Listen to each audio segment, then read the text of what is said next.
Chapter 44-49. Before he could finish his sentence, Gong Jia heard a wailing sound coming from Hua Jin's stomach. He looked at Hua Jin, and the latter suddenly became embarrassed.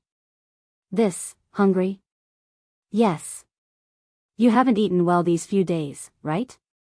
Yes. Here. Gong Jia took out a bag of dry food from his backpack. Hua Jin took it, but he was a little hesitant. What about you? Do you still have dry food? No more. This is compressed dry food. It should be able to replenish as much energy as possible. Then if I eat it, what about you? Gong Jia played it down.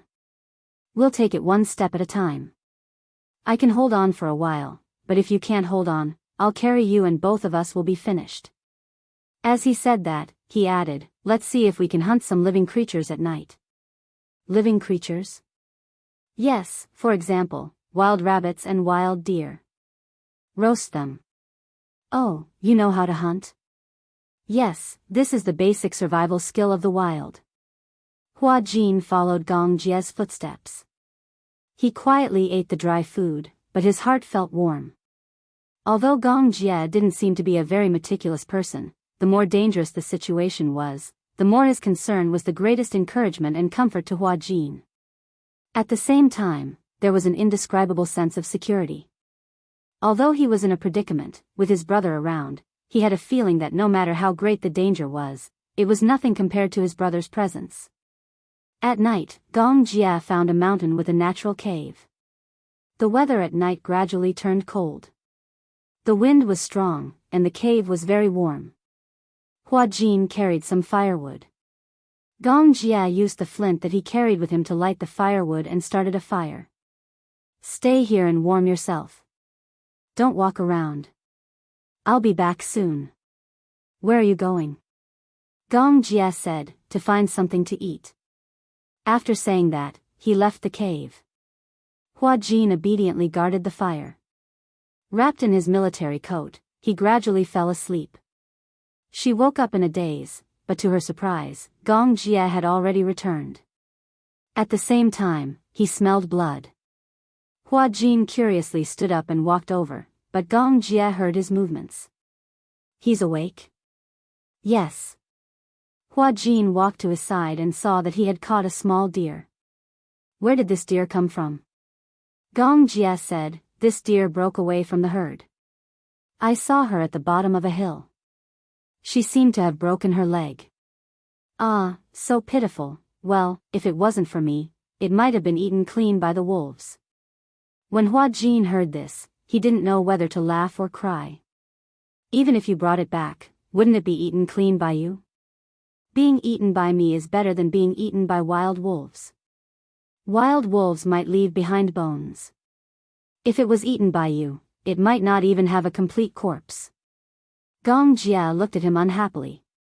You seem to like arguing with me? I'm bored anyway. Hua Jin sat down beside him. Watching him skinning the deer skillfully, he couldn't help but complain, if I didn't know better, I would have thought that you were a butcher. Get lost. Don't be so fierce. Hua Jin felt wronged. It's so boring. How can I relieve my boredom if I don't talk? You have the strength to talk. Gong Jia snorted. I'm exhausted, so don't bother me. Chapter 44-50. Venison was a delicacy in the world. Even without seasoning, the fresh and tender meat made him yearn for it. He gave the only dry food he had on him to Hua Jin.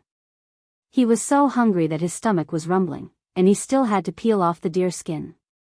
God knew that he was almost drooling when he looked at the venison. Fortunately, his luck was good. Not long after leaving the cave, he heard a deer crying at the bottom of the hill. It was relatively smooth. 20 minutes later, Gong Jia put the venison on the fire and handcuffed it happily.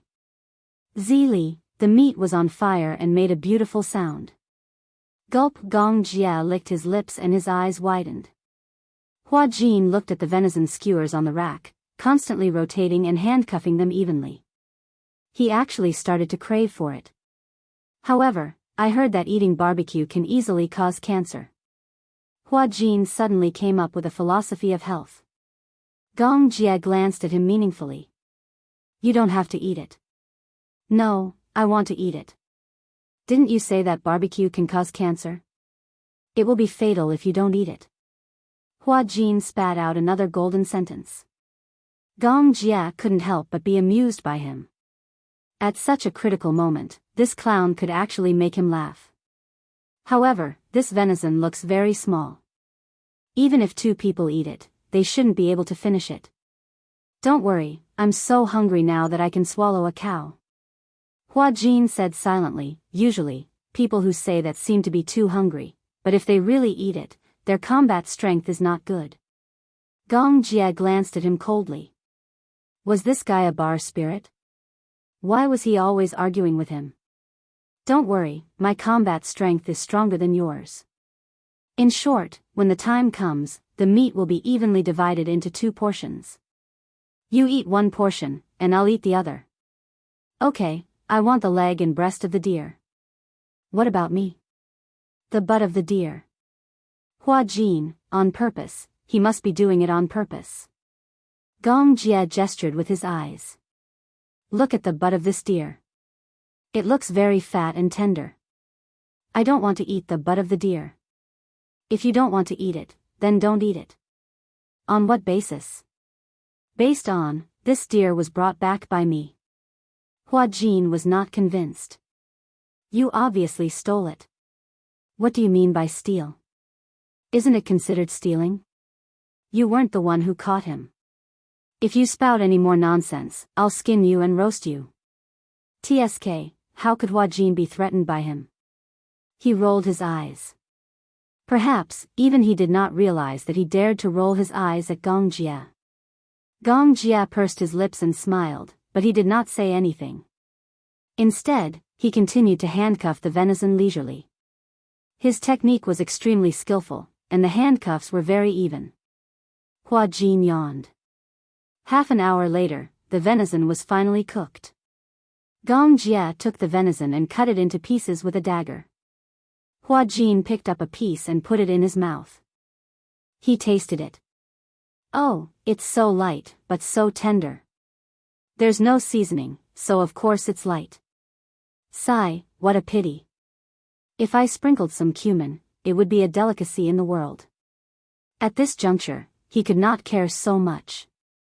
As long as he could fill his stomach, it was fine. Hua Jin ate with relish. Gong Jie did not really give him the butt of the deer. Instead, he shared the meat of the deer's leg and chest with him. Gong Jie was really hungry. When he ate, he was not as elegant as Hua Jin. He directly hugged a deer leg and gnawed on it. Hua Jin was really shocked by his table manners. He silently complained, the way you eat really looks like the reincarnation of a hungry ghost. Chapter 44-51. After finishing off the remaining meat, Gong Jie and Hua Jin were both full. There were still some leftover meat dregs left. Gong Jie threw these into the fire. They had already eaten as much as possible. They couldn't finish the meat. After a night, the meat would also rot. If they continued to leave it, the fragrance would attract some stragglers or other wild beasts. To be safe. When Hua Jin was about to fall asleep, he vaguely felt someone put a jacket on him. He opened his eyes in a daze and saw Gong Jie walking out. Where are you going? Hua Jin asked in a daze. I'm going to get some firewood. You sleep first. Gong Jie's calm tone made him feel inexplicably at ease. Hua Jin couldn't care less about sleepiness. He hadn't slept well for several days. Therefore, as soon as he closed his eyes, he fell asleep as if he had fainted. When Gong Jie came back with the firewood, Hua Jin was already sleeping soundly. He walked over and surrounded the fire with firewood. Then, he lay down beside Hua Jin.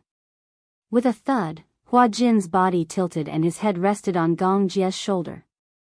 Gong Jie turned to look at him. His face was right in front of her. Even when he was asleep, he was very quiet and could even be said to be well behaved. A peaceful sleeping face, just like a little puppy. He actually described him as a little puppy. If Hua Jin was awake and could hear his inner thoughts, he would be so angry that he would bare his fangs and brandish his claws at him. It was unbelievable.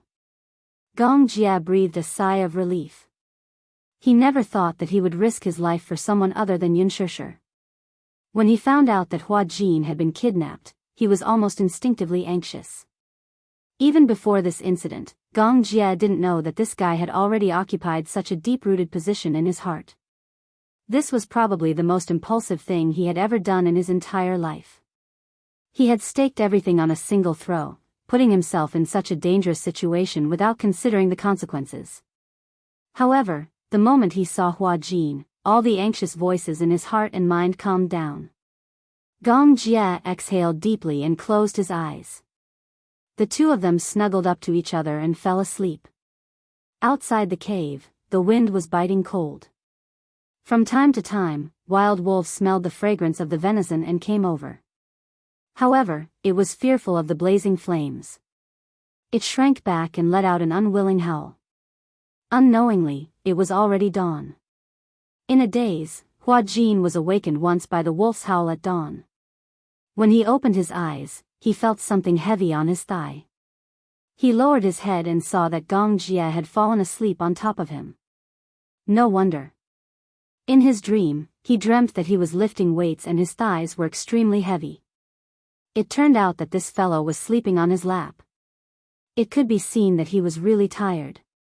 Before seeing him, on the ship, Gong Jia didn't really have a good rest. It was even difficult for him to close his eyes. He slept briefly once, but was woken up by a nightmare. He dreamed that Hua Jin and Alice were also beheaded, and only Natalia was saved. After waking up from the dream, he felt uneasy and didn't dare to sleep anymore. He was afraid that if he slept, the nightmare would come true. At dawn, the wolves were howling, but he didn't wake up. Chapter 44-52. He lowered his head to look at the man. Even though he was in such a sorry state, it couldn't hide his high spirits. He was a clean freak. Not showering for 2 days was probably his limit. What made it hard for him to calm down was, it seemed that no one had ever fought so hard for him before. He had thought that Gong Jia would definitely give up on him. After all, the fighting around them was escalating. East Africa was completely engulfed in the whirlpool of war. If Gong Jia had come alone to save him, he might have been buried with him. But he still came. It wasn't that she wasn't touched. Although the fuse of this incident was the dispute between the Hurricane Group and the Sacred Palace sect, he was also a victim, a fish in the moat that was implicated. But Gong Jia didn't have to save him. But he still came. This proud man had ended up in such a sorry state in order to save him. He was extremely shocked. Hua Jin carefully adjusted his position and protected Gong Jia's head. He closed his eyes and slept for a while. Vermilion Bird brought Alice and Natalia to the port. The car exploded. Although they had jumped out of the car in time, Alice was slightly injured because she was protecting Natalia. And because of the explosion at close range, Vermilion Bird's eardrum was perforated and bleeding. Luckily, Alice checked and found that it wasn't a big deal. The perforated eardrum wasn't serious. With proper treatment, it wouldn't affect her hearing. Vermilion Bird was proud of her eagle-like eyesight and excellent hearing. If her hearing was damaged, she would definitely feel depressed. The car was destroyed, and the supplies were gone. Luckily, Vermilion Bird still had some equipment on her. She hijacked a car halfway, passed through the rain of bullets, crossed the battlefield, and finally reached the port. Vermilion Bird got out of the car and boarded the ship with Natalia and Alice. However, she didn't see Gong Jia and Hua Jin. "Where's young Master Jia?" "He hasn't returned." "He hasn't returned?" "Yeah, he went to save another hostage." "There's still no news?" "No, he successfully rescued the hostages, but Renaud and Ben were sacrificed." "Renaud?" Vermilion Bird frowned when she heard this. Alice's heart sank when she heard this. Alice said, "Renaud will be officially retiring soon." "How could this happen?" "It's not hard to imagine." Red Sparrow said solemnly, now, many areas in East Africa have fallen. Renaud and Ben fought their way in and out. They must have suffered heavy losses. I heard that something happened last night. The people of the Divine Palace sect killed themselves. What? Vermilion Bird and Alice turned pale with fright. How could this be? Then, Natalia asked worriedly, where are the two of them? Have you left safely? According to the information I have, young Master Jia and Hua Jin have already left safely and are less than 40 kilometers away from the harbor. They are trying their best to get here. The war zone has fallen. Those martial artists threaten to blow up the port. If we don't leave now, we'll be in grave danger. We can't leave. Alice said firmly. Gong Jia and Hua Jin aren't here yet. We can't leave. Of course we can't leave. Chapter 44-53. Vermilion Bird added, even if the port is bombed, we can't leave. If there's no other way, make an exception and let the headquarters send reinforcements. Under normal circumstances, hurricane would never interfere with the internal affairs of other countries. Especially under such circumstances. Vermilion Bird said, send me a few men. I'll bring them to find Gong Jia and the others. No. Alice was the first to object. You're seriously injured and your hearing is damaged. You won't be able to recover in a short period of time. If you bring people over now, you'll be courting death. Then what should we do? Vermilion Bird spread her arms, her face red with anxiety. Do you want us to wait here and do nothing? So what if I'm injured? I can even give up my life to protect young Master Jia. Don't add to the unnecessary losses, Alice said firmly. Didn't they say that they have sent people to rescue them? If we're lucky, young Master Jia might be back soon. 40 kilometers isn't far. It's not far. Vermilion Bird suddenly became agitated. But do you know that all the main roads and transportation fortresses in East Africa have been bombed? The only places we can pass through are the forests and deserts. What does this mean? We'll have to search the mountains and the plains to find two people. It's like looking for a needle in a haystack. Since you know it's like looking for a needle in a haystack, Alice took a deep breath. Then don't be impatient. Don't act rashly. Act rashly?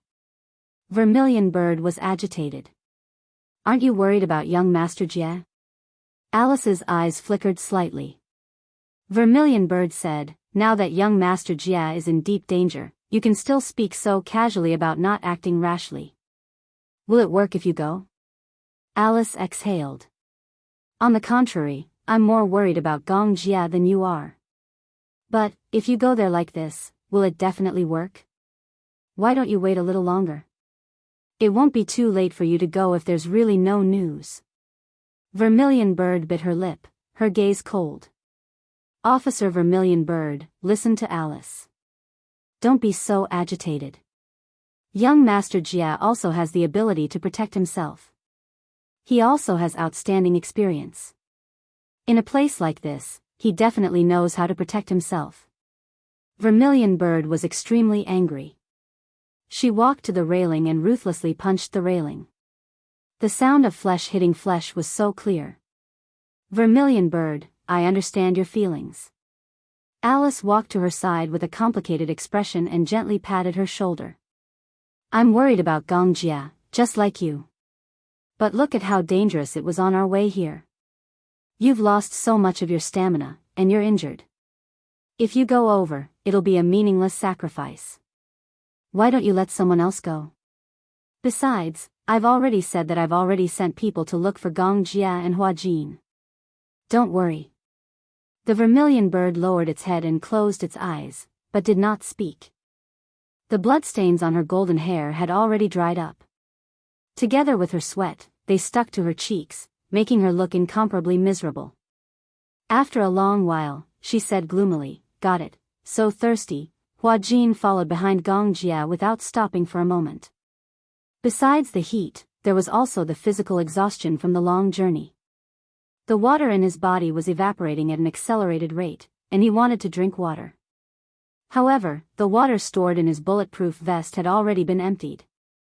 Chapter 44:54. Come here. Huh? Hua Jin walked over in a daze. What are you doing? Gong Jia opened his bulletproof vest. Drink. That was because the bulletproof vest was worn on his body, and it was usually worn on his chest. If he was wearing the vest, he would be able to drink the water with a straw. The point was, this man was really F***ing tall. There was a difference of 10 centimeters, and he was right at his chest. Drinking water and lying on his chest, it looked like he was drinking milk. However, he was really thirsty. Hua Jin asked politely, "Aren't you thirsty?" "Yes." "Then, why don't you drink some first?" Gong Jia raised an eyebrow but did not refuse. He took the straw and took a big gulp. Hua Jin looked at him anxiously.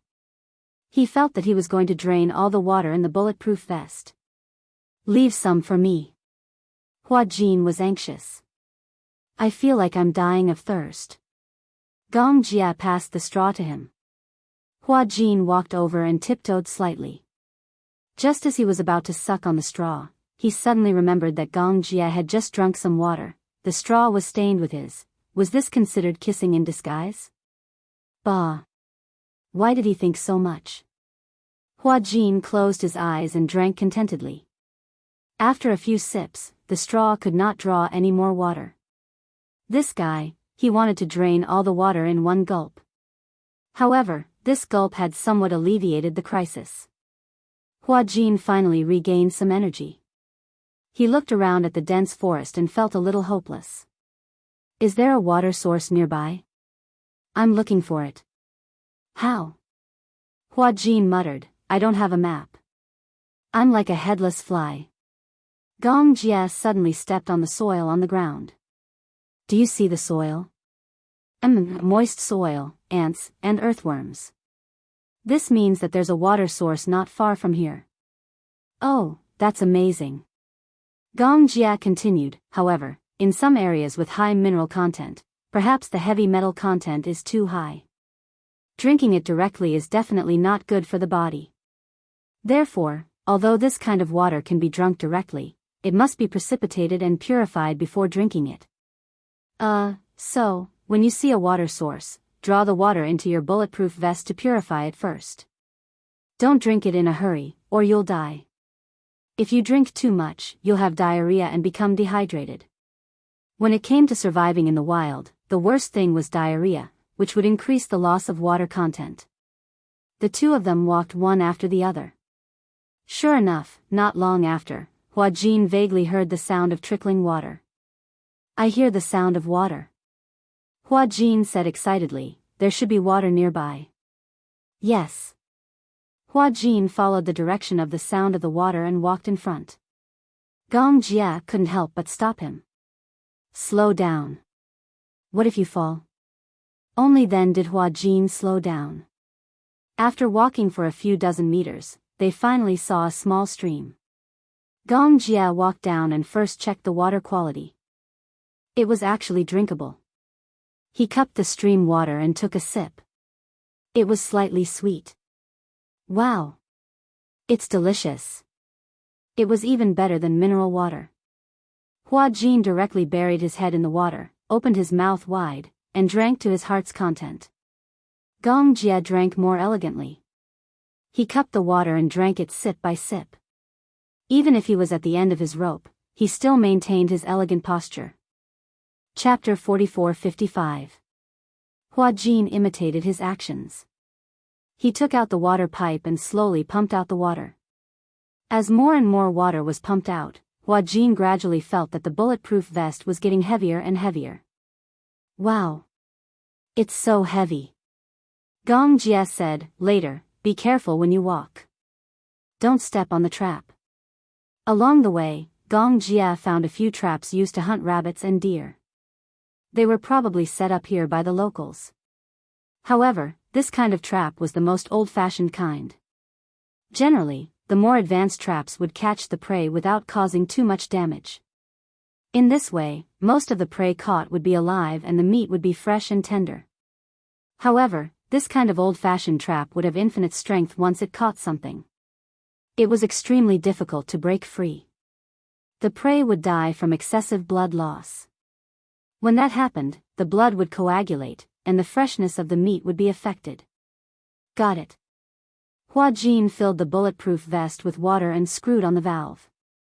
After replenishing their supplies, the two of them continued on their journey. They carefully passed through the forest. There was a boundless plain without any shelter. Gong Jia became more and more nervous and cautious. According to experience, such a plain was a shortcut to the war zone. The combatants would use transport vehicles to continuously transport soldiers to the war zone. Therefore, someone would fill this place with landmines. Once the vehicle crossed the line and detonated the landmines, it would immediately flip the vehicle upside down. The landmines were not powerful, but it was enough to blow people up.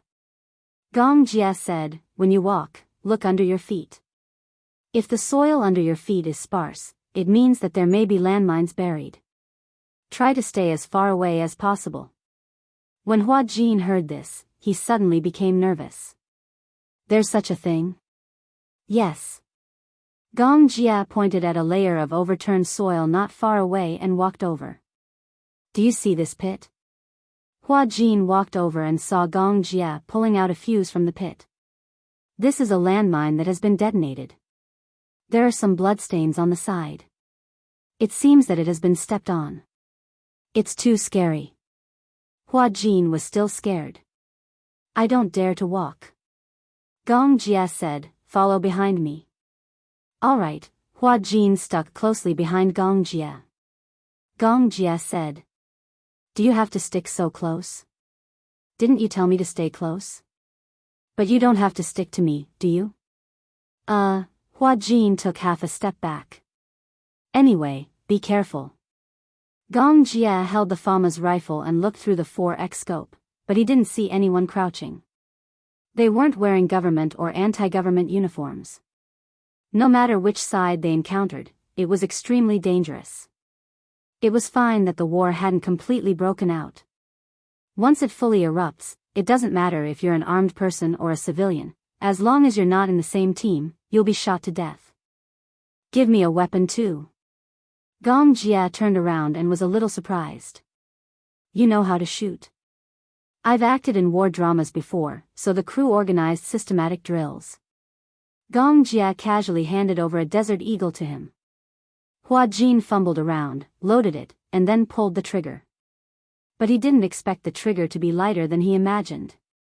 Gong Jia immediately turned around and aimed his gun at the empty space beside him. Chapter 44-56. The dirt and dust that was stirred up made the two of them covered in dust. Gong Jia's eyes were about to spit fire. If he had been a little slower, the bullet would have pierced his abdomen. "Are you crazy? Why are you shooting at me?" Hua-Jin's face was red with embarrassment. "I didn't expect the trigger to be so light. I almost died in your hands." Gong Jia was still in shock and stared at him. "Put the safety on." "Oh." Angrily, Hua-Jin put the safety on the gun and carefully guarded it. Gong Jia frowned. "Don't touch it unless it's a critical moment." "I know. I'm sorry." Hua-Jin muttered with a distressed expression. He was scared to death just now and felt that he was holding him back. He thought that if he was not a burden, Gong Jia would not have such a hard time leaving. His stamina was really lagging behind. Even so, Hua-Jin gritted his teeth and followed Gong Jia closely. After walking for some time, Gong Jia raised his hand and looked at his watch. The watch was equipped with a smart GPS system. They were about 30 kilometers away from the port. Bad luck. There were no cars on the road. If there was one with wheels, it would reduce the burden of the journey. So tired, the two of them had already traveled 10 kilometers. Along the way, Hua-Jin could not bear to drink water. The skin on his lips had peeled off a few layers. Gong Jia sat down and touched his stomach. He was hungry after such a long time of physical exhaustion. However, he did not have any dry food with him. He could only take out a straw and drink some water. After resting for a while, they continued their journey. Hua Jin walked unsteadily. The scorching sun was on top of his head. His face was red from the heat. If it was in the past, he would have screamed and yelled. His skin was famous for being allergic. He would get sunburned easily after being exposed to the sun for a long time. But now, even dry food was a problem, let alone protection from the sun. He really wished that he was a solar engine that could convert the sun into his body's power. Hua Jin stumbled and suddenly stepped on a piece of soft soil. Beep! Gong Jia, who was walking in front, suddenly turned his head. Before his brain could issue an order, his body had already reacted under the condition of reflex and rushed towards Hua Jin. In an instant, the landmine buried under the soil exploded. Bong! The power of the landmine sent the two of them flying a few meters away. Gong Jia hugged Hua Jin tightly, and the two of them rolled far away. Until the two of them stopped. Gong Jia sat up and shook his head violently. He looked at Hua Jin, who was frowning in his arms, and gently patted his face, only to see that his ears were bleeding. His eardrums were slightly damaged because of the explosion. Gong Jia's ears were also slightly blind. However, he sat on the ground and felt a slight tremor. His many years of combat experience told him that a car was coming. He immediately put Hua Jin down, picked up his rifle, and looked in the direction of the sound, eyeing it covetously. Through his scope, he saw an off-road vehicle driving over shakily. Gong Jia narrowed his eyes, aimed at the windshield, and fired 2 shots. The accurate bullets instantly pierced through the glass. The shattered glass caught the 2 people in the car off guard. Chapter 44:57. Just as he touched the landmine on his waist, he hesitated and retracted his hand. No, I can't blow up the car. Gong Jia stood up and dragged Hua Jin to a tree. Using the tree as cover, he aimed at the car. Da-da-da, Hua Jin vaguely heard the sound of gunshots. He struggled to get up, but before he could see what was going on, Gong Jia shielded him with one hand. Don't move. He turned to look at Gong Jia, only to see the latter skillfully reloading his gun with one hand and shooting in a certain direction.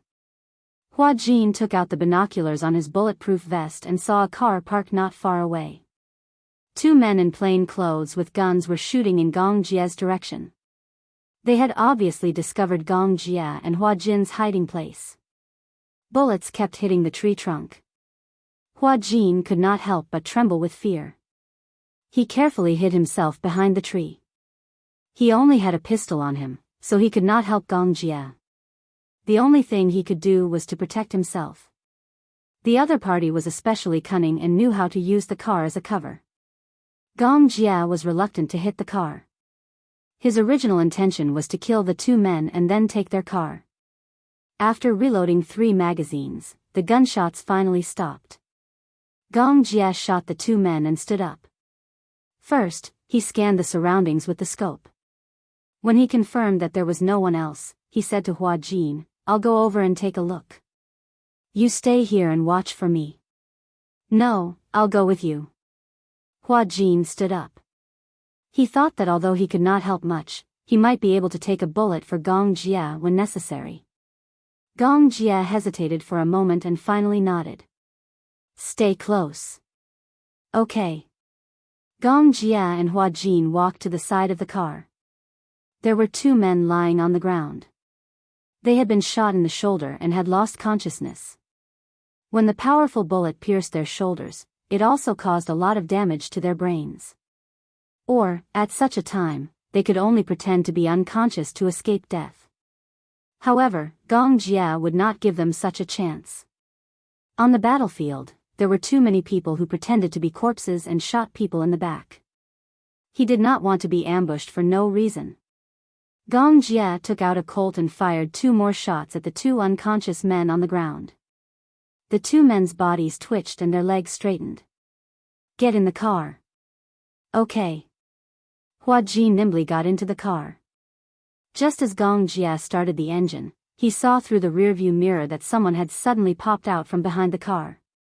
It turned out that there was a person crawling under the car, using the car as cover. Hua Jin watched helplessly from the rearview mirror as the man whipped out a pistol.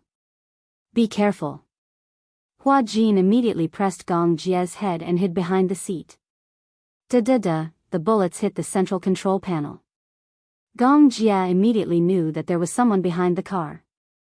He lowered his head, started the car, put it in reverse, stepped on the accelerator, and ran over the man. Ah, the man let out a scream and was knocked to the ground. Are you okay? Gong Jie controlled the steering wheel and put the car in gear again. I'm fine, why are you bleeding? Hua Jin touched his neck. When the bullet grazed his neck, he did not feel any pain. It was only when he touched the wound that he felt a burning pain. When the bullet passed by, there was a burning pain. Chapter 44:58. At this time, you still care about whether it leaves a scar or not. Gong Jie's face was full of disappointment. He put the car in gear, stepped on the accelerator, and knocked the man who was struggling to get up to the ground again. The car sped away. Hua Jin looked at the three corpses behind him with lingering fear. He was still in shock. Is there enough gas in the car? Not much, but it should be enough to drive for 20 kilometers. Well, that's good. Hua Jin's heart finally calmed down a little. You said you can shoot, right? Gong Jie said and threw the rifle to him. When I ask you to shoot, aim at the ground and shoot a few bullets. If there were landmines, detonate them in advance. This was the most helpless way to eliminate explosives in an emergency situation. Hua Jin held the gun and was a little hesitant. Do you have enough bullets? Only 100 or 200 bullets. Then, do you want to save some? I don't know if we will encounter enemies in the future, but if we save these bullets, the car will be blown up by the landmines. That's not worth it. Oh. I understand. Hua Jin followed Gong Jie's instructions and used bullets to eliminate the explosives. As Gong Jie expected, along the way, Gong Jie could see if the soil was turned over. At his order, Hua Jin fired a few bullets at the area. It worked every time. They really eliminated a few areas with landmines. Leaving the plain area, they unknowingly reached the seaside. Following the seaside road, they could smoothly reach the port. However, the road by the sea was devastated by the explosion. The car struggled to move on the road, and the speed had to be reduced to the slowest. Unknowingly, it was already evening. At dusk, the seaside and the horizon became a line. But at this moment, Hua Jin did not dare to let down his guard and enjoy such a beautiful scenery. He was getting closer and closer to the target, but it made him more and more nervous. The wound on his neck was not treated in time. Blood spread to half of his body and dyed his clothes red. Gong Jie looked at it earlier and did not hurt his aorta. This was a blessing in disguise. However, Hua Jin was already riddled with injuries. Previously, he had been whipped and tied up, and there were deep marks on his wrists. In addition to the lack of sufficient supplies along the way, he was already on the verge of collapse and was only supported by his will to survive. Hua Jin hugged his gun, his face pale. Gong Jie said, soon. If there are no accidents, we'll be there soon. Hang in there, Hua Jin nodded his head, feeling a little dizzy. His eardrums were already damaged, and the wind was so loud that it almost covered up the sound of Gong Jie. But he knew what Gong Jie was talking about. He was telling him to persevere. At the same time, the people sent by Vermilion Bird were also rushing towards Gong Jie to provide support. The two sides finally managed to rendezvous 5 kilometers away from the port. Vermilion Bird was also in the car. When she saw Gong Jie's car, she got out of the car excitedly. Great! Young Master Jie, are you all right? I'm fine. Gong Jie stopped the car. At this moment, Hua Jin was already slumped in his seat, delirious. He opened the car door and nimbly carried Hua Jin out of the car. At this moment, his body was unbelievably weak, and he probably could not walk.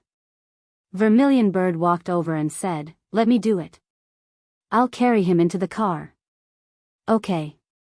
Vermilion Bird walked over and was about to take Hua Jin from Gong Jie's arms when Hua Jin subconsciously clutched Gong Jie's bulletproof vest. Chapter 44:59. In a daze, he clutched his clothes tightly, unwilling to let go. Vermilion Bird's eyes flickered slightly. For some reason, she felt that Hua Jin's dependence on Gong Jie was unusual. Gong Jie smirked and shielded Hua Jin. He hugged him a little tighter and said to Vermilion Bird, "It's okay. I can carry him." Hua Jin wasn't heavy, and to him, he wasn't even worth mentioning. Now that he was so badly injured, he was worried that Vermilion Bird would be too rough and hurt him. Vermilion Bird nodded and didn't insist. "Are you okay?" "Yeah, I'm fine. Alice and Natalia have returned safely with some minor injuries." Natalia was obviously shocked. "I'm afraid that this incident has caused some psychological trauma." "Yeah, it's good that you're fine." Gong Jie, who was hugging Hua Jin, came back to his senses and took a look. Vermilion Bird said to him, "We have to leave this place as soon as possible. Young Master Jie, most of the East African nationals have been evacuated. The war is about to start. Let's leave this place as soon as possible." "Yeah." Gong Jie carried Hua Jin into the car. The car arrived at the port smoothly. After boarding the cargo ship, the medical staff swarmed over. On the ship, the medical staff couldn't perform any major surgery. However, after an examination, Hua Jin didn't suffer any serious injuries. Some of the serious whip wounds had been carefully stitched up. As for the rest, other than the damage to his eardrums and temporary hearing loss, there weren't any major problems. It was just that he was too weak. He hadn't eaten clean food or water for several days and nights. There was a certain degree of bacterial infection in his body. Hua Jin had fainted because of exhaustion. Initially, when they were rushing back, Hua Jin had relied on his astonishing willpower to hold on, so he was fine. However, when they arrived at their destination, he was relieved and immediately fainted. However, the wound was infected. On the ship, Hua Jin had a high fever. Fortunately, after an emergency infusion and treatment, although the fever was erratic, it didn't lead to pneumonia. During the 2 days they were on the boat, Gong Jie stayed close to them. Other than Natalia, Hua Jin was the one he was most worried about. It was very strange. This kind of feeling made him somewhat doubtful. Initially, he didn't think much of it, but now that he had calmed down, he felt that it was too risky to rush into the war zone for a single Hua Jin. He had never been an impulsive person. Especially since his safety was related to the interests of Hurricane. In the past, he had always acted cautiously. He would always think twice before doing anything. However, she had lost her rationality and judgment when it came to him. Thinking about it carefully, if he hadn't been lucky enough, it would have been as difficult as ascending to the heavens to escape from that predicament. In fact, he was also exhausted. Originally, he should have had a good rest, but Alice said that Hua Jin's situation was not very optimistic. Although his life was not in danger, he had a high fever and they did not know how he was doing. On the ship, the medical facilities were limited, and there was no way to make a further diagnosis. Gong Jie was worried, so he kept watch. When he was tired, he would lie beside him or at the end of the bed to rest for a while. In addition to resting, he was also studying. Studying the heart that even he himself could not understand. At first, he had an inexplicable hostility towards Hua Jin. Chapter 44:60. He thought that this was an invasion of territory. Growing up in Hurricane, his sense of territory was especially strong. Now that his territory had been invaded, he was filled with animosity toward Hua Jin. And Hua Jin seemed to be very afraid of him. It wasn't reverence, but pure fear. He seemed to be very afraid of him.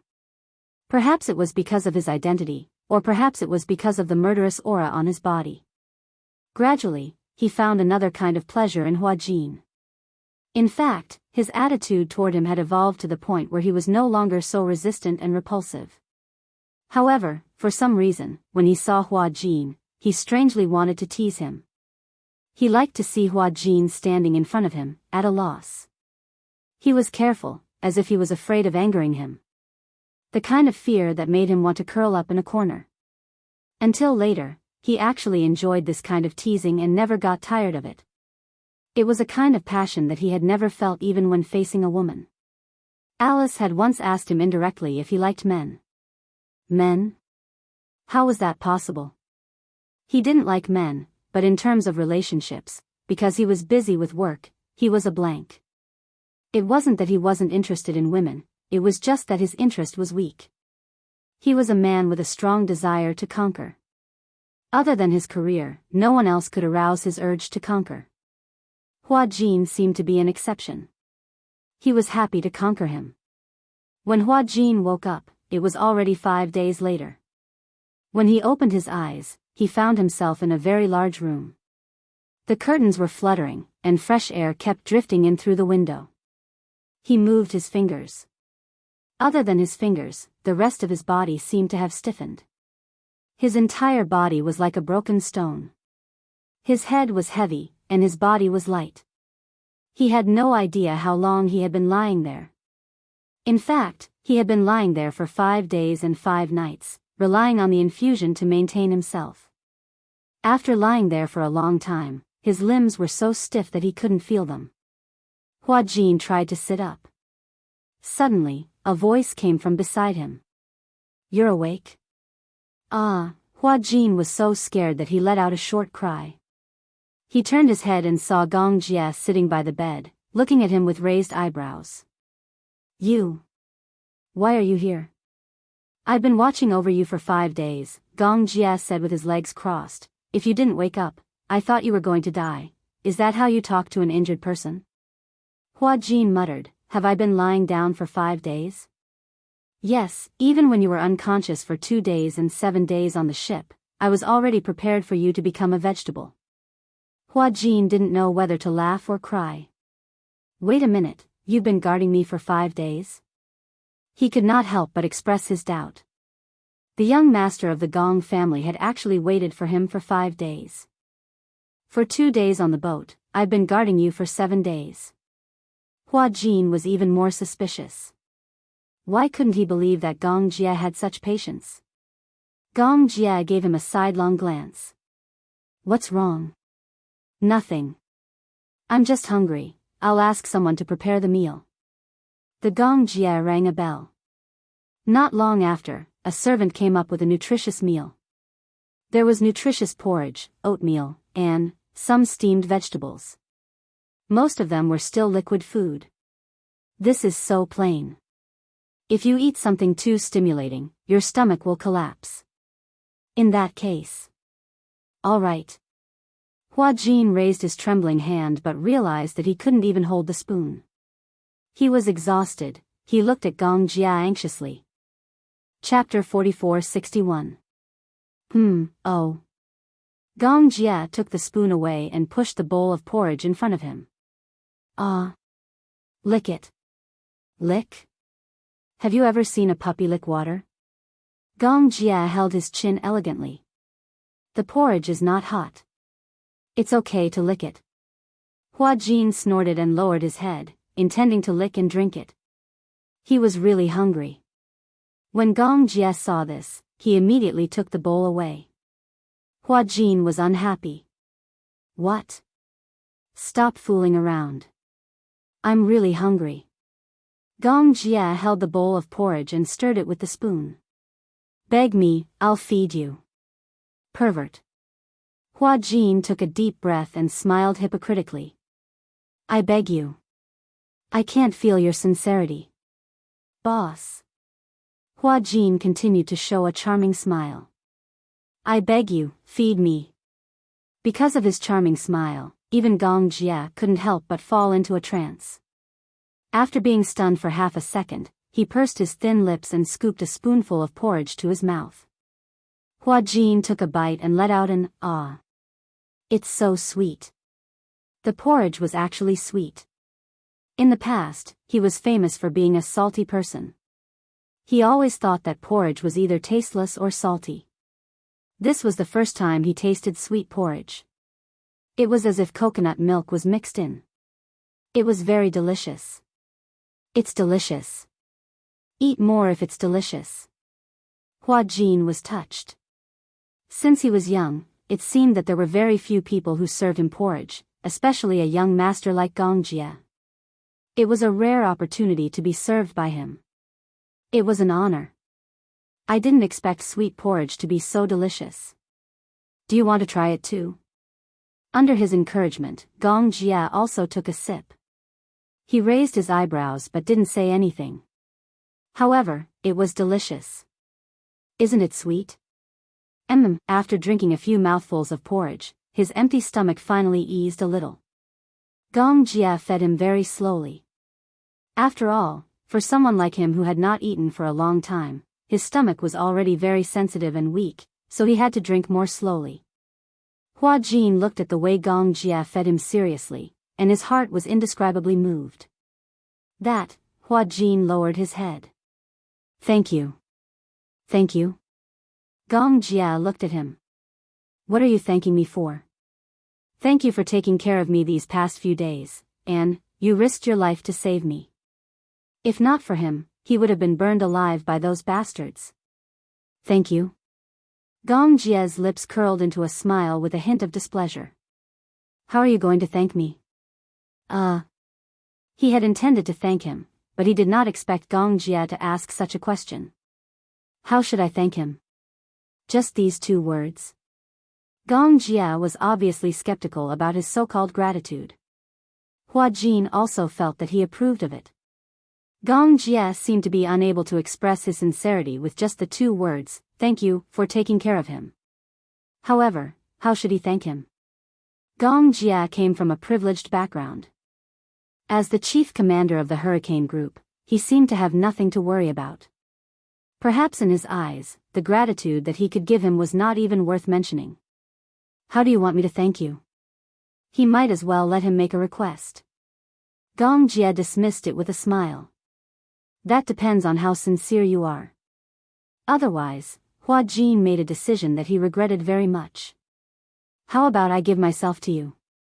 After he said that, he was amused by his own joke. Gong Jie did not laugh, but his gaze deepened. The porridge bowl was suddenly put down. Chapter 44-62. Hua Jin was shocked by his serious expression. He retreated and retreated until his back touched the bed. There was nowhere to hide. He swallowed nervously. This man couldn't have taken it seriously, right? Or was he just trying to scare him? This man seemed to really like to scare him and tease him. While his mind was in a mess, Gong Jie got closer and closer. In the blink of an eye, his handsome face was so close that he could not escape. Devote yourself to me? Gong Jie suddenly snorted. His breath, which was like orchids, attacked his face and lips unscrupulously, making his heart beat faster. Hua Jin's breathing was about to stop. Gong Jie, that's what you said. Gong Jie's voice became hoarse and deep, but it was extremely sexy. When he said this, his Adam's apple moved clearly, as if he was prepared for something. Hua Jin did not know why, but his whole brain was pulled into a mess. In the next second, Gong Jie lowered his head. His thin lips were slightly opened and gently but tremblingly covered his lips. His lips were inexplicably cold. However, when his thin lips were slightly opened, the temperature between his lips and teeth was like magma, almost melting his lips. He kissed him. Such a realization subverted all of Hua Jin's willpower. He wanted to struggle, but his hand, which had been in a coma for 7 days, did not have the strength to lift it, let alone resist his invasion. This way, Gong Jie could casually taste him. There was still a little sweet porridge left on his lips. He kissed the small and cute rice together. The sweetness in his mouth, he did not know if it came from the remnants of the sweet porridge or from the taste between his lips and teeth. Gong Jie, Hua Jin called out his name in a daze. Gong Jie, however, turned a deaf ear. When he kissed him, perhaps only then did he realize that he had been planning this for a long time. Hua Jin could not tell if the man was being serious or just teasing him with the kiss that he had been planning for a long time. Hua Jin couldn't hold on any longer and slipped onto the bed. Gong Jia bent down and took advantage of the favorable position to go deeper and deeper. Kissing him felt so sweet. At first, he was only testing the waters by lingering on his lips. Slowly, he became dissatisfied and gently pried open his teeth. Ugh, a sweet and fragrant breath overflowed from between her lips and teeth. He tasted it to his heart's content, as if he was tasting a cup of thick tea or a fragrant dessert. Gong Jia pinched his face, but he didn't want to hurt him, so he loosened his grip. Just as Hua Jin was out of breath, he finally let go of him. At this time, Hua Jin was already fiercely stunned, and his entire body was stiff to the point he was unable to move. Yes, it's very sweet. Gong Jia looked into his eyes and smiled. It's sweeter than porridge. Hua Jin's face lit up at the mention of these words. He blushed, and his face looked like it was on fire. He had too many questions to ask, but there were too many uneasiness that he had nowhere to ask. Gong Jia straightened up and saw that Hua Jin was motionless. He knew that his sudden kiss seemed to have frightened him quite a bit. A joke, as if it was too big. Hua Jin's mind was in a mess. The most chaotic thing was that his body and his instincts didn't seem to have much resistance to Gong Jia. What was wrong with him? What was going on? Chapter 44-63. Hua Jin asked in a daze, why? At this moment, only these 3 words could show his chaotic state of mind. What was this Gong Jia doing? Was he teasing him? Otherwise, why did he kiss him? However, if he was teasing her, why did she sense the complicated feelings in his kiss? After acting for so many years, he could feel whether there was any emotion in a kiss or a look. Gong Jia's kiss made his heart, which was already in a mess, even more chaotic. Gong Jia suddenly smiled. Why? What do you mean why? Why did you kiss me? Let's be together. Gong Jia also said something that undoubtedly messed up Hua Jin's state of mind even more. Perhaps, if it were not for this accident and the fact that they had not survived a disaster together, Gong Jia would not have been able to understand his state of mind. But since he had kissed him, it meant that he had already seen through his own heart.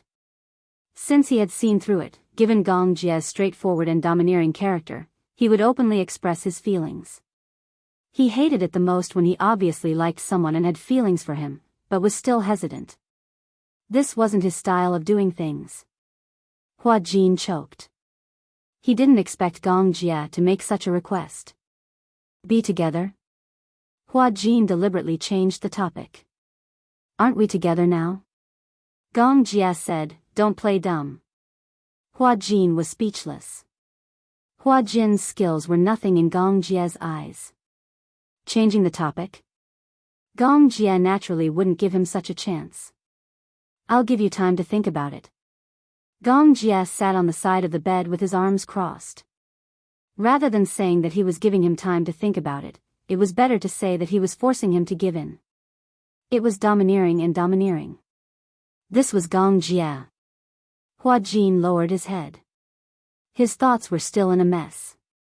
In less than 5 seconds, Gong Jia turned his head and asked, have you made up your mind? It hadn't even been 5 seconds. He only asked if she had made up her mind. Didn't you say you would give me time to think about it? Gong Jia raised his wrist and looked at his watch. It's been half a minute. You call this giving me time to consider? What else? How long do you want? Gong Jia raised his eyebrows. It's just a few words. How long do you need to think about it? 1 day? 1 month? A year? If you agree, it's good. If you don't, it's bad. Hua Jin asked curiously, what if I agree? Then let's be together. What if I don't agree? You can't escape. Can't escape? Hua Jin complained, am I prey? We'll be together sooner or later. Hua Jin finally broke down. Then why did you ask me to consider it? We're going to be together sooner or later anyway. When Gong Jia heard that, he smiled and gently put his arm around the back of his neck. You're quite self-aware. Since we're going to be together sooner or later, then there's no need to hesitate. Hua Jin really didn't know how to answer. My mind is a little messy. I'm tired and sleepy. I want to rest for a while. Oh. Gong Jia stood up and ordered the servants to clear the plates. Then he said to him, have a good rest then. Hua Jin didn't say a word. He let him cover him with the blanket, lay on the bed, and closed his eyes. He heard the door close. Gong Jia left. Hua Jin closed his eyes and forced himself to fall asleep quickly. Chapter 44-64. He recalled how the two of them had first played a punishment game and touched each other's lips through a tissue. He also recalled every scene with him, until they were in East Africa. Especially when he thought of how he slept so peacefully on his lap and how touched he was when he risked his life to save him. If he didn't like him enough, how could a proud man like Gong Jia bear so many dangers for him, weave through the rain of bullets and appear in front of him? Gong Jia liked him. This knowledge completely subverted Hua Jin's rationality. It wasn't that he had never been liked by a man. However, there had never been a time when it was as shocking as Gong Jia's words. Hua Jin recuperated in bed for a few days. During this period, Gong Jia didn't come again. Alice also came to see him and told him about Natalia's situation. Natalia changed into a typical psychological trauma after a kidnapping. After all, she was still such a young child. She had witnessed Professor Romanka's throat being cut and beheaded with her own eyes. That bloody visual stimulation had become a nightmare in her heart until now. These few days, Alice, Yu, and Gong Jia took turns to accompany her. Natalia's psychological trauma was very serious. It could be seen from her sleep. Often, in the middle of the night, she would suddenly wake up screaming and crying because of nightmares. She would lock herself in the room alone. Whenever someone walked around outside the door, she would be so scared that she would hide under the bed and tremble. Once, when Alice drank red wine, she looked at the scarlet liquid as if she was looking at blood. Natalia was so agitated that she started crying. When she saw ropes, iron things, especially iron chains, she would subconsciously hide far away. After being tortured by nightmares for a long time, Natalia had a high fever and lay in bed for a long time. Gong Jia had to accompany her all the time. Therefore, he rarely came to Hua Jin's place. After Hua Jin's fever subsided, he recovered very quickly and was soon able to get out of bed and walk around. When he heard that Natalia had a fever, he wanted to go and take a look. Alice advised him not to go. Why? Because when she sees you, she feels fear. Fear? Hua Jin didn't understand. Why?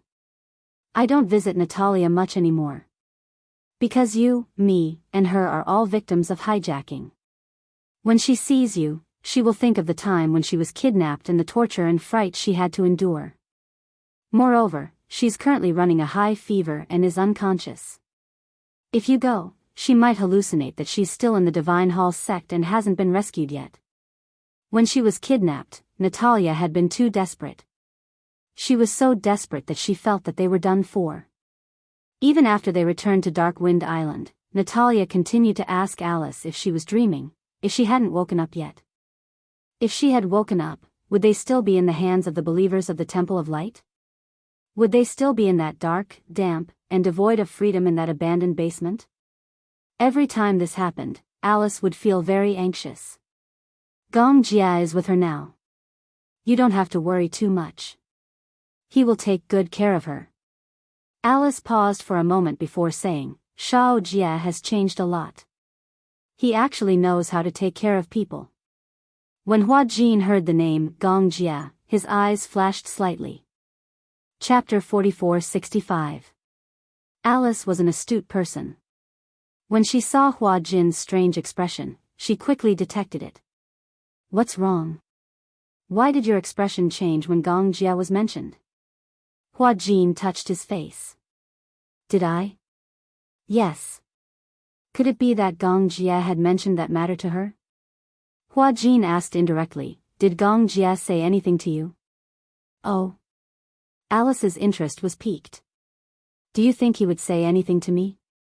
Hua Jin's expression suddenly became uneasy. How could he have forgotten that Alice was a psychologist? She was the best at reading a person's mind. He felt like he was completely naked in front of her. Even his body was transparent. Whatever he was thinking in his heart was completely seen through by her. Hua Jin, you've become very strange. Could it be that there's a secret between you and Shao Jie? No. Hua Jin suddenly denied agitatedly. However, the more agitated he was, the more suspicious Alice found him. Yu Yu suddenly walked over with a drink and sat down beside Hua Jin. Uncle Hua Jin, are you feeling better? Much better, Yu Yu. Yu Yu suddenly looked at him as if she had seen a ghost. Hua Jin felt even worse. What's wrong? Is there something strange on my face? No.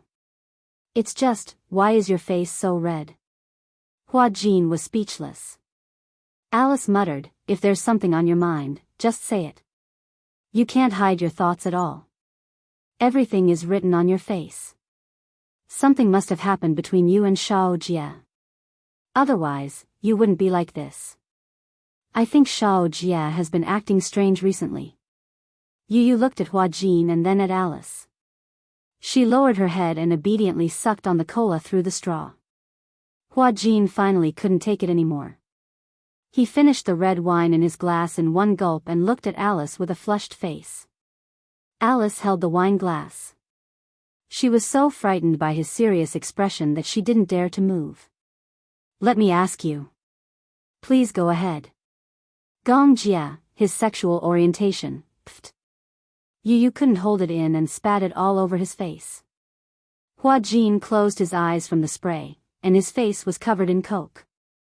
Fortunately, he had a good temper, but the boy still got up and hurriedly wiped him with a handkerchief. Sorry, I couldn't help it. Alice held back her laughter and asked patiently, why are you asking this? Gong Jia's sexual orientation? What's the matter? Yu Yu was also curious. Don't tell me. Uncle confessed to you? Hua Jin was speechless. Seeing Hua Jin's face getting redder and redder, Yu Yu was glad that she didn't have cola in her mouth. Otherwise, she would have spat it all over Hua Jin's face. Ha ha ha ha. Alice couldn't hold it in anymore. She slapped the table and laughed. So that's the problem. Hua Jin, tell me, did Gong Jia confess to you? Facing Alice and Yu Yu's big curious eyes, Hua Jin wanted to vomit blood. What kind of exciting thing is this? He really confessed. Alice and Yu Yu clapped excitedly, ignoring Hua Jin's darkened face. Hua Jin almost roared out loud. What was this worth clapping about? You don't understand. Alice smiled in relief. There was another reason why she and Yu Yu were so excited. Alice, on the other hand, liked Gong Jia. This was something that everyone in Hurricane City had a tacit understanding about. Chapter 4466. However, if the person Gong Jia liked was a man, she would feel much better. So, Gong Jia liked Hua Jin. Why did she feel so happy? On the other hand, Yu Yu was happy that her uncle's marriage was finally settled. Plus, everyone could see Gong Jia's feelings for Hua Jin. Although it was hazy, it was still a psychological foundation. Shao Jia is really special to you. Alice said, no matter who it is, other than Yun Shishir, Yu Yu, and Xiao Yichen, Natalia, I really can't think of anyone he would work so hard for. Hua Jin blushed even more. Is that so? Wow, your face is even redder, Yu Yu teased. If I didn't know better, I would have thought that you had blusher on. Hua Jin couldn't help but want to punch him. Alice said to Hua Jin, what about you? What do you think of Gong Jia? Thoughts? What thoughts? Nothing much, Io. Yu Yu nudged Hua Jin's arm and started to praise her uncle. What's wrong with my uncle? He's rich, powerful, and handsome. The girls who are chasing after him would line up from here to Siberia. You should be happy that such a man has taken a liking to you. Hua Jin gritted his teeth. I'm not a girl. Actually, your problem is very simple. Alice showed the demeanor of a relationship guru. She raised a finger as if she was going to point out everything. Feeling nervous all of a sudden, he gulped and asked seriously, "What's the problem?" "Between men, it's just a matter of who's at the top and who's at the bottom." Hua Jin's mind was in a mess. He had thought that Alice would give some sort of constructive speech. But in the end, it was this. Yu Yu was confused. "What do you mean by who's on top and who's on the bottom? Why can't I understand?" Hua Jin covered his mouth with an ashen face. "Don't ask such questions. This Alice." Yu Yu was still around. "Was she trying to lead you astray?" Alice said, "Hua Jin, don't struggle anymore. Just give in to Shao Jia." "Yes." Yu Yu nodded solemnly. "Let's do as uncle says. Follow your sister." Hua Jin gulped down a mouthful of red wine in a fit of anger. "Two pig teammates. You've just recovered. Don't drink too much." Alice suddenly looked at him with a pitiful expression. "I think the reason why you're so worried is because of a sense of powerlessness." "What sense of powerlessness?" That is, Alice's gaze became even more sympathetic. "When you're with Shao Jia, he's obviously on top. You can only be on the bottom." "On top? On the bottom?" She suddenly blurted out a few unfamiliar terms. Yu Yu was curious. "What do you mean? What's on top and bottom?" Hua Jin couldn't take it anymore and covered his mouth again. "Don't ask such questions." With that, Hua Jin gulped down another mouthful of red wine. Alice and Yu Yu looked at each other, then their gazes fell on Hua Jin. At night, Gong Jia went back to his room after coaxing Natalia to sleep. However, just as he reached the door of the room, he saw a figure leaning against the wall. When he got closer, he saw that the figure was Hua Jin. Gong Jia's lips stiffened. "What are you doing here?" Hua Jin turned around unsteadily. When he heard the voice, he straightened his body with difficulty. It's you." Chapter 4467. "Why are you here?" Hua Jin pointed at him, turned around, and knocked on the door. "This is my room." It was obvious that this guy was drunk. Gong Jia cast a sidelong glance at him and raised an eyebrow. "Drunk? Drunk?" Hua Jin was tongue-tied. "Huh? What did you say?" You're really arrogant." Hua Jin poked his face with his finger. This action was no doubt akin to stroking a tiger's whiskers. The tiger was still looking at him with his eyebrows raised. He was indifferent to his provocative behavior. Hua Jin poked his cheeks. Gong Jia's skin was very tender, and he even took better care of it than he did. "What skincare products are you using? Why is your skin so good? Are you done?" Gong Jia stood up straight. Hua Jin could only reach his shoulders. If he didn't stand up straight, he could only reach his chest. He seemed to feel that he wasn't as tall as him and didn't have the confidence to speak. Hence, he tiptoed and puffed out his chest. "Why are you so tall? Squat down a little." Gong Jia snorted and lowered his head to look at his eyes. "What do you want?" "To hit you." Dong. Hua Jin's fist landed on his head. It wasn't heavy, but it was definitely not light either. However, for Gong Jia, it was as if his fist had landed on cotton. His alcohol tolerance didn't seem to be good. Gong Jia tried to bear with it and pushed him away. When he was about to open the door, Hua Jin blocked him. "What? What are you doing?" Hua Jin tilted his head and pointed at him. "What do you want to do in my room?" Gong Jia didn't know whether to laugh or cry. He reminded him, "This is my room." "You want to sleep in my room?" "This is my room." Gong Jia's patience had run out. He opened the door and walked in with him. Hua Jin was carried into the room like a little chick. He struggled for a while, but Gong Jia did not allow him to struggle at all. He directly carried him into the bathroom. In no time at all, they stripped him of his clothes and threw him into the bathtub. Hua Jin slumped in the bathtub in defeat and did not move an inch. Gong Jia walked out of the bathroom, went to the wardrobe, and took out 2 clean bathrobes. Just as he walked into the bathroom, he saw that Hua Jin had already fallen into the bathtub. Unknowingly, the water had already covered his face. The water entered his nose and throat, causing him to cough a few times. Gong Jia's gaze turned cold. He rushed over and hugged his body a little. "You're so drunk." He was dead drunk. How much did he drink? He didn't even know that he choked on the bathwater. Hua Jin's head was very dizzy.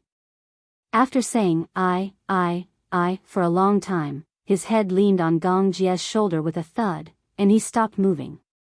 He was like a salted fish that had struggled for a long time and finally had a power outage. Gong Jia tried to bear with it. He had not fully recovered yet, but he had drunk so much. Gong Jia had no choice but to fish him out. He covered him with a large bath towel and hugged him. Dawn. Hua Jin woke up because of a hangover. As he had been fasting for so long, his stomach was already weak. Coupled with the fact that he had drunk so much, his stomach hurt badly. It was fine if he did not wake up, but when he woke up, he saw Gong Jia's sleeping face right in front of him. Chapter 44-68. The 2 of them were so close that he could even smell the fragrance of the body lotion on his body. Hua Jin cautiously lifted the blanket and saw that he was also wrapped in a towel. His head was hurting even more. He seemed to have gotten drunk last night. He was so drunk that he could only remember walking along the corridor unsteadily. He couldn't recognize where his room was. The castle was too big. He was like a lonely soul wandering around. However, he couldn't remember what happened after that. Why was he in Gong Jia's room and on his bed? The scariest thing was that both of them were only wrapped in a towel. What happened after that? Could it be, Hua Jin was so scared that he burped? The smell of alcohol from his breath hit Gong Jia's face. Gong Jia was awakened by the smell of alcohol. When he opened his eyes, the 2 of them looked at each other. Hua Jin was even more embarrassed. Was it too late for him to close his eyes and pretend to be asleep? "You're awake?" Gong Jia sat up and held his forehead. "Are you sober?" "I should be awake. Was I very drunk last night?" Before Hua Jin could finish his sentence, Gong Jia looked at him coldly. "What do you think?" Hua Jin suddenly felt guilty. Your body hasn't recovered and you drank so much?" Were these words considered as showing concern for him? Hua Jin sat up and patted his face. However, he deliberately kept a distance from him. Gong Jia looked at him and couldn't help but mock him. "Now you know to keep a distance from me? You weren't so reserved when you threw yourself at me yesterday." "Throw myself at me?" Hua Jin resisted the urge to scream and covered his face. "What happened between us yesterday?" Gong Jia heard and asked, "What do you want to happen?" "I don't want anything to happen at all. What shouldn't have happened has happened." Tisk. Hua Jin sucked in a breath of cold air with lingering fear. Did it really happen? Could it be that he was beastly and ate him up yesterday? Wait, that's impossible, right? Since everything that shouldn't have happened had already happened, then why didn't he feel anything at all? Could it be that he was an acupuncture mushroom? That was impossible. Hua Jin couldn't help but glance at a certain part of his body. Gong Jia's gaze turned even colder. "What are you thinking about?" "And nothing." Hua Jin retracted his gaze in embarrassment and didn't say another word. The atmosphere was very awkward. Gong Jia lay down. He hadn't slept well the whole night, so he planned to make up for it later.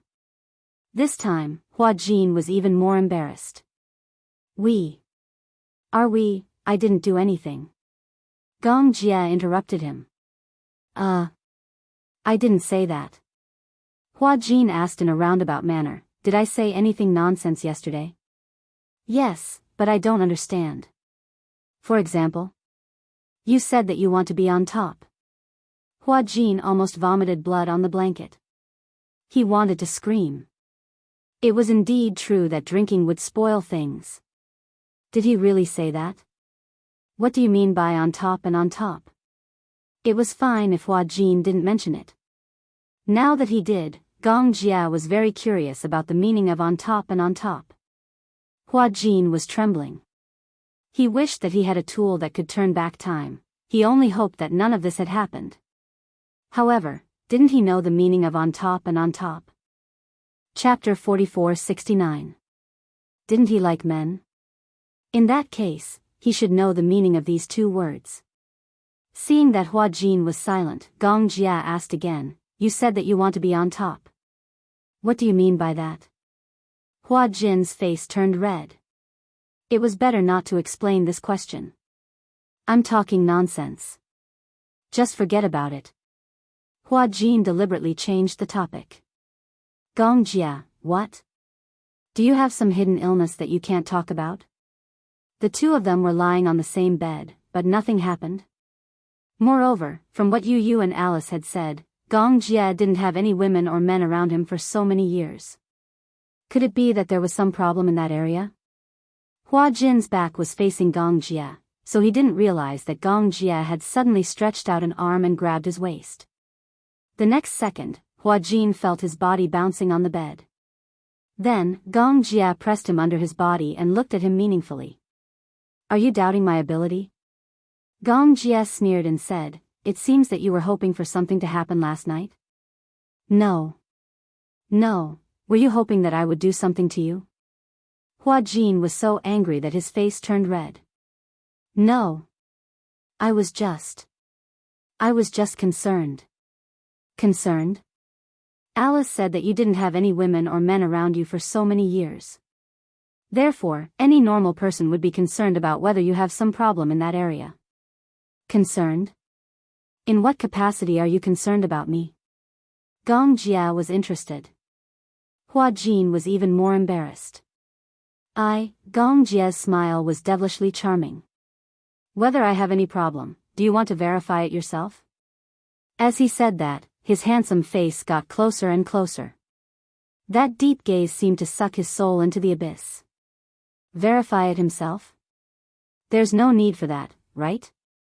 Before he could finish his sentence, Hua Jin could clearly feel a change in Gong Jia's body. He was obviously scared to death. "You feel it?" Gong Jia smirked.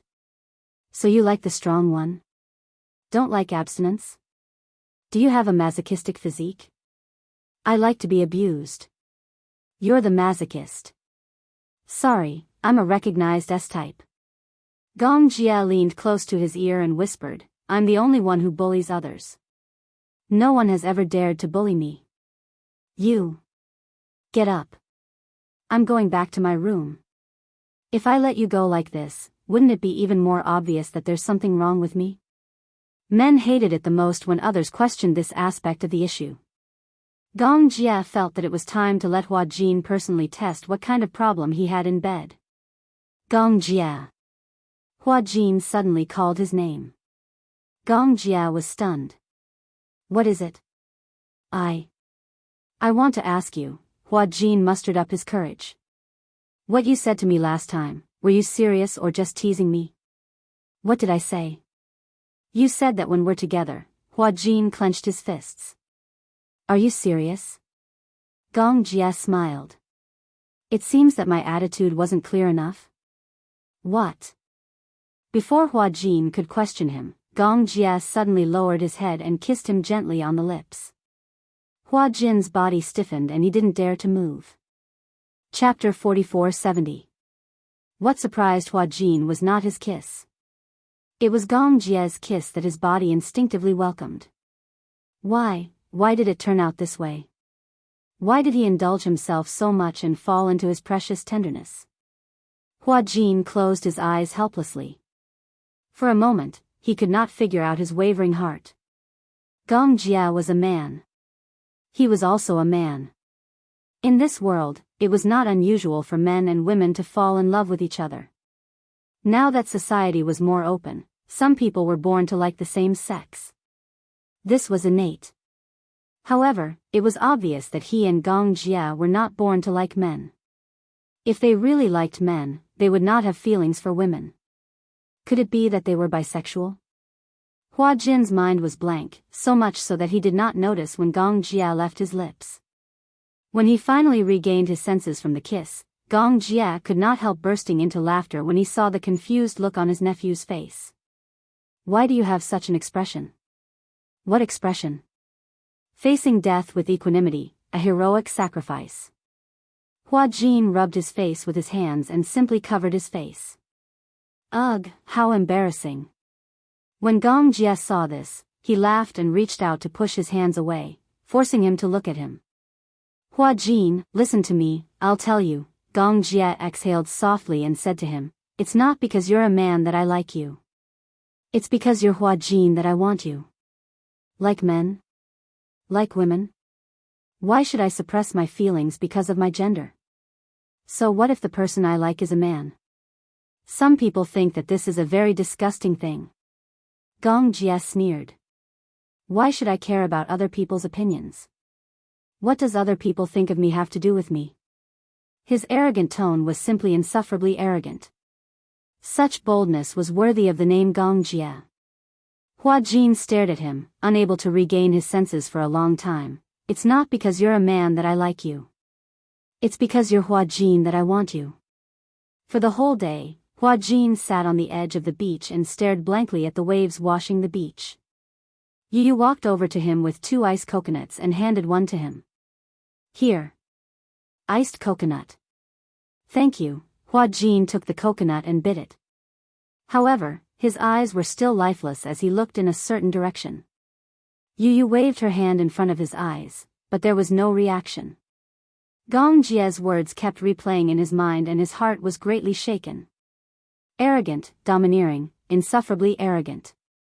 He was both envious and yearning for Gong Jia. Such a proud man. He was as free as the wind. No one could restrain him. Yu said coldly, you've been sitting here for the whole day. Hua Jin finally came back to his senses. You're here. You just realized that I'm here? Who did you take the coconut from just now? Hua Jin lowered his head and looked at the coconut in his hand. He was confused. Where did the coconut come from? Yu looked at him with a, you're hopeless, expression. You look like you've lost your soul. What's wrong? Hua Jin smiled helplessly. I was distracted just now. Chapter 44-71. Yu, I have a question that I don't quite understand. Hua Jin gazed blankly at the horizon and asked impassively, what is love like? What is the feeling of liking someone? Yu was taken aback. He held his chin helplessly and the corners of his lips twitched. You're actually asking a 10-year-old child what love is? Hua Jin was speechless. Why don't I bring my grandpa here? He should know what love is.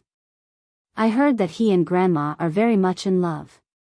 He should be qualified to answer your question. Wait. Hua Jin pulled him back. He was scared out of his wits. Why did you bring your grandpa here? If he knew that his son liked him, he might turn green with anger. Because I can't answer your question. Then don't answer it. But I saw that you were so distracted when you answered the question. It was as if you had lost your soul. You sat down beside him. Are you worried about your relationship with uncle? Hua Jin didn't think much of it. What can happen between me and him? I don't understand. Yu continued to rest his chin on his hand and sighed helplessly. Love is our own business. Why do we need to invite others to comment on it? Shouldn't we do what we want to do? Do you need others to give you the courage and reason to love someone when you're in love? Could it be that you can love whoever others want you to love, and you can't love whoever others don't want you to love? Don't you have your own will? Yu was obviously a child, but the words that came out of his mouth stunned Hua Jin for a long time. If I like someone, I don't care what others think. As long as I've decided on someone, I don't care what others think. Yu's words revealed a charisma that didn't match his age. Hua Jin said in a daze, you're indeed Gong Jia's nephew. Your styles are exactly the same. It was simply tyrannical. What if that person doesn't like you? Yu laughed when she heard this. How is this possible? I'm so outstanding. Why wouldn't that person like me? His logic was exactly the same as Gong Jie's. Hua Jin hesitated. Then, what if I'm not that outstanding? Then work hard to become more outstanding. Yu stretched out her arms and lay on the beach. She closed her eyes and said, "The world of adults is really complicated." Perhaps it was because this world was complicated by the adults. Actually, feelings are very simple, but there are people who want to be well matched in terms of social status, and there are people who want so-called fairness. Scheming against each other and deceiving each other. There were so many reasons why they had to be so calculative about their relationship. Wasn't liking someone very simple? Moreover, I feel that you also have feelings for Uncle. It's just that you haven't noticed it yet. How can you tell? As long as you see my uncle, your face will turn red and you will become very restrained. That's because you're afraid. Is it really because you're afraid? Yu looked at him with disdain. Isn't it too sad that a person doesn't even have the courage to face his own feelings? His words were like a basin of cold water pouring over her head. Chapter 44-72. Unknowingly, Yu had already left the beach. In the blink of an eye, it was already dusk. The sun was setting in the west. Hua Jin lay on the spot where Yu had been lying. His mind was filled with Yu's words. Isn't it too sad that a person doesn't even have the courage to face his own feelings? Did he really have feelings for Gong Jie? Was it fear or admiration? Hua Jin admitted that he did admire Gong Jie. But was admiration the same as love? He really couldn't understand. Yun Shishir didn't know that Hua Jin had met with an accident. Gong Jie didn't tell her because he didn't want her to worry. After the incident, Gong Jie called Yun Shishir and told her about it. Yun Shishir was scared out of her wits when she found out. Is Hua Jin alright? Gong Jie was a little speechless when he heard this. Sis, why are you worried about him first? Haven't you thought about me? Aren't you fine now? Gong Jie said aggrievedly, I'm injured. Injured? Is it serious? Yun Shishir's tone suddenly became nervous. Shao Jie, don't scare me. How did you get injured? Sure enough, the crying child gets candy. This saying isn't without reason. I'm not made of steel. I'm made of flesh and blood. If Hua Jin can get injured, why can't I? Yun Shishir felt guilty when she heard this. I'm sorry. In my heart, Shao Jie has always been indestructible. I didn't expect you to get injured. Is it serious? It's fine. It's just a small injury. I was just joking. I just felt uneasy. Yun Shishir heaved a sigh of relief when she heard this. You're scaring me again. I was wrong, sis. Actually, it's my fault too. I can't neglect my concern for you just because you're Gong Jie. Yun Shishir smiled. Shao Jie, I miss you. The words, I miss you, made Gong Jie's heart burst with joy. However, Gong Jie had always been introverted. Even if he was happy, he did not show it on his face. I miss you too, sister. If I have time, I'll fly to Haifeng Island. No need. When the time comes, I will visit you with my father. All right. Ever since she got over Gong Shaoying, Yun Shishir would often talk to him on the phone. Yun Shishir had no resentment towards her father. It was just that he had hurt her mother and Yu. However, Gong Shaoying was very sincere about it, so Yun Shishir was relieved. The reunion between father and daughter could be considered as fulfilling one of her wishes. Sometimes, Yun Shishir felt that she was too blessed. She had a husband who doted on her like a daughter, 2 sons who protected her like a princess, a younger brother who doted on her, and now, a father who loved her dearly. She was really more doted on than Yueyao. Sis, I have something to announce to you. Gong Jie suddenly said over the phone. Yun Shishir came back to her senses. Okay, go ahead. I like Hua Jin. Gong Jie raised his eyebrows and smiled. I want to be with him. Yun Shishir was slightly stunned, but she did not show too much shock. Instead, she asked tentatively, You're not joking again, are you? I'm serious. Yun Shishir pondered for a moment. This matter was too sudden, but before this, it was not untraceable. She could tell that Gong Jie's attitude towards Hua Jin was very special. Chapter 4473. However, since Gong Jie was serious about this matter, Yun Shishir naturally expressed her support. If you really like him, then as your sister, of course, I wish you happiness. In her opinion, no matter who Gong Jie liked, whether it was a man or a woman, as long as he liked her, she would support him. Just like back then, when he found out that Yun Shishir was going to marry the Mu family, which opposed the Gong family, Gong Jie still supported her unconditionally. Although Gong Jie did not like Mu Yaja very much from the beginning. But for her sake, Gong Jie tried his best to build a relationship with this brother-in-law of his. Then, what about Hua Jin? How does he feel about you? He doesn't like him. Yun Shishir said. Then you said you want to be with him. It's only a matter of time. Shao Jie, you can't be so overbearing. You can't force yourself on him. He obviously doesn't like you, so you can't force him. He dares. Could she say that from a certain point of view, her brother's personality was very similar to someone else's? Are you that overbearing? It's a so-so. Mu Yaja is also very overbearing. Otherwise, how did he manage to get you? Yun Shishir's face instantly turned as red as a persimmon. At the side, Mu Yaja was originally reading the newspaper when he was inexplicably implicated. When he heard Gong Jie's words, he snorted unhappily. Don't compare me to you. Brother-in-law is also here? Yes, Yun Shishir thought that Gong Jie had said something bad about Mu Yaja. Feeling guilty, she immediately said, Your brother-in-law won't stoop to your level. If you didn't like him so much, I might not have approved of him as my brother-in-law. Yun Shishir was speechless. The smell of gunpowder was very strong. Mu Yaja put down the newspaper. The old cadre reached out his hand and took the phone. You have something against brother-in-law? Of course.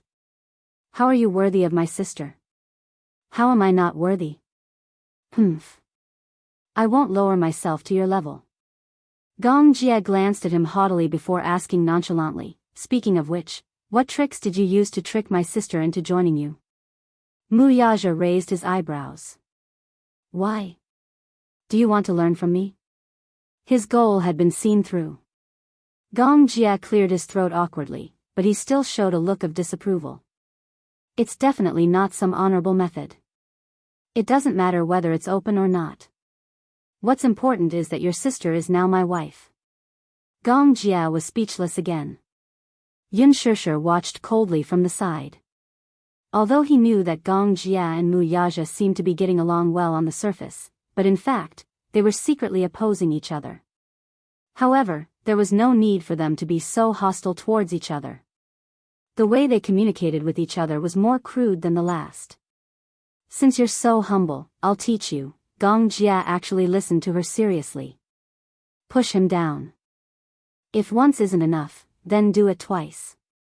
There's no such thing as a relationship that can't be sublimated in bed. The only way to raise the temperature of a relationship is to extend it from the body to the mind. Yun Shishir couldn't take it anymore. She snatched the phone and covered Mu Yaja's face with a pillow. What are you up to? Are you trying to lead my brother astray? Mu Yaja took down the pillow and looked a little confused. Isn't that the case? Your brother is an adult and a man. Do you still treat him as a child? Chapter 4474. Mu Yaja shrugged, picked up the newspaper, and started to read it. Yun Shishir blushed. She looked at the phone screen and saw Gong Jie looking at her thoughtfully. Ignore your brother-in-law's words. Gong Jie pondered for a moment. I understand. What do you understand? The fastest way to warm up a relationship. Gong Jie's lips curled into a smile. Yun Shishir felt her hair stand on end. After ending the call, Yun Shishir raised the phone and questioned Mu Yaja bitterly, "Look at how bad you've taught Shao Jie."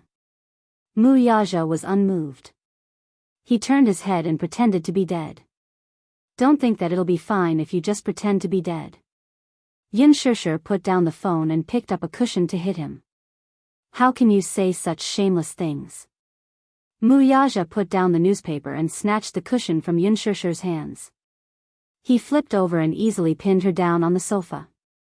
Leaning in close to her face, the man's lips curled into a smile as he breathed out, "Madam, did I say something wrong?" Besides the soul, the compatibility of the body is also very important. Mu Yaja spoke in a serious manner. She blushed in anger. "Where did you learn such dirty jokes from? How can you come up with them so easily? This is the truth." Mu Yaja pecked her lips lightly and said meaningfully, "I think that we don't have to interfere too much in the relationship between Gong Jie and Huajin." But, what are you worried about?" Yun Shishir was a little distressed.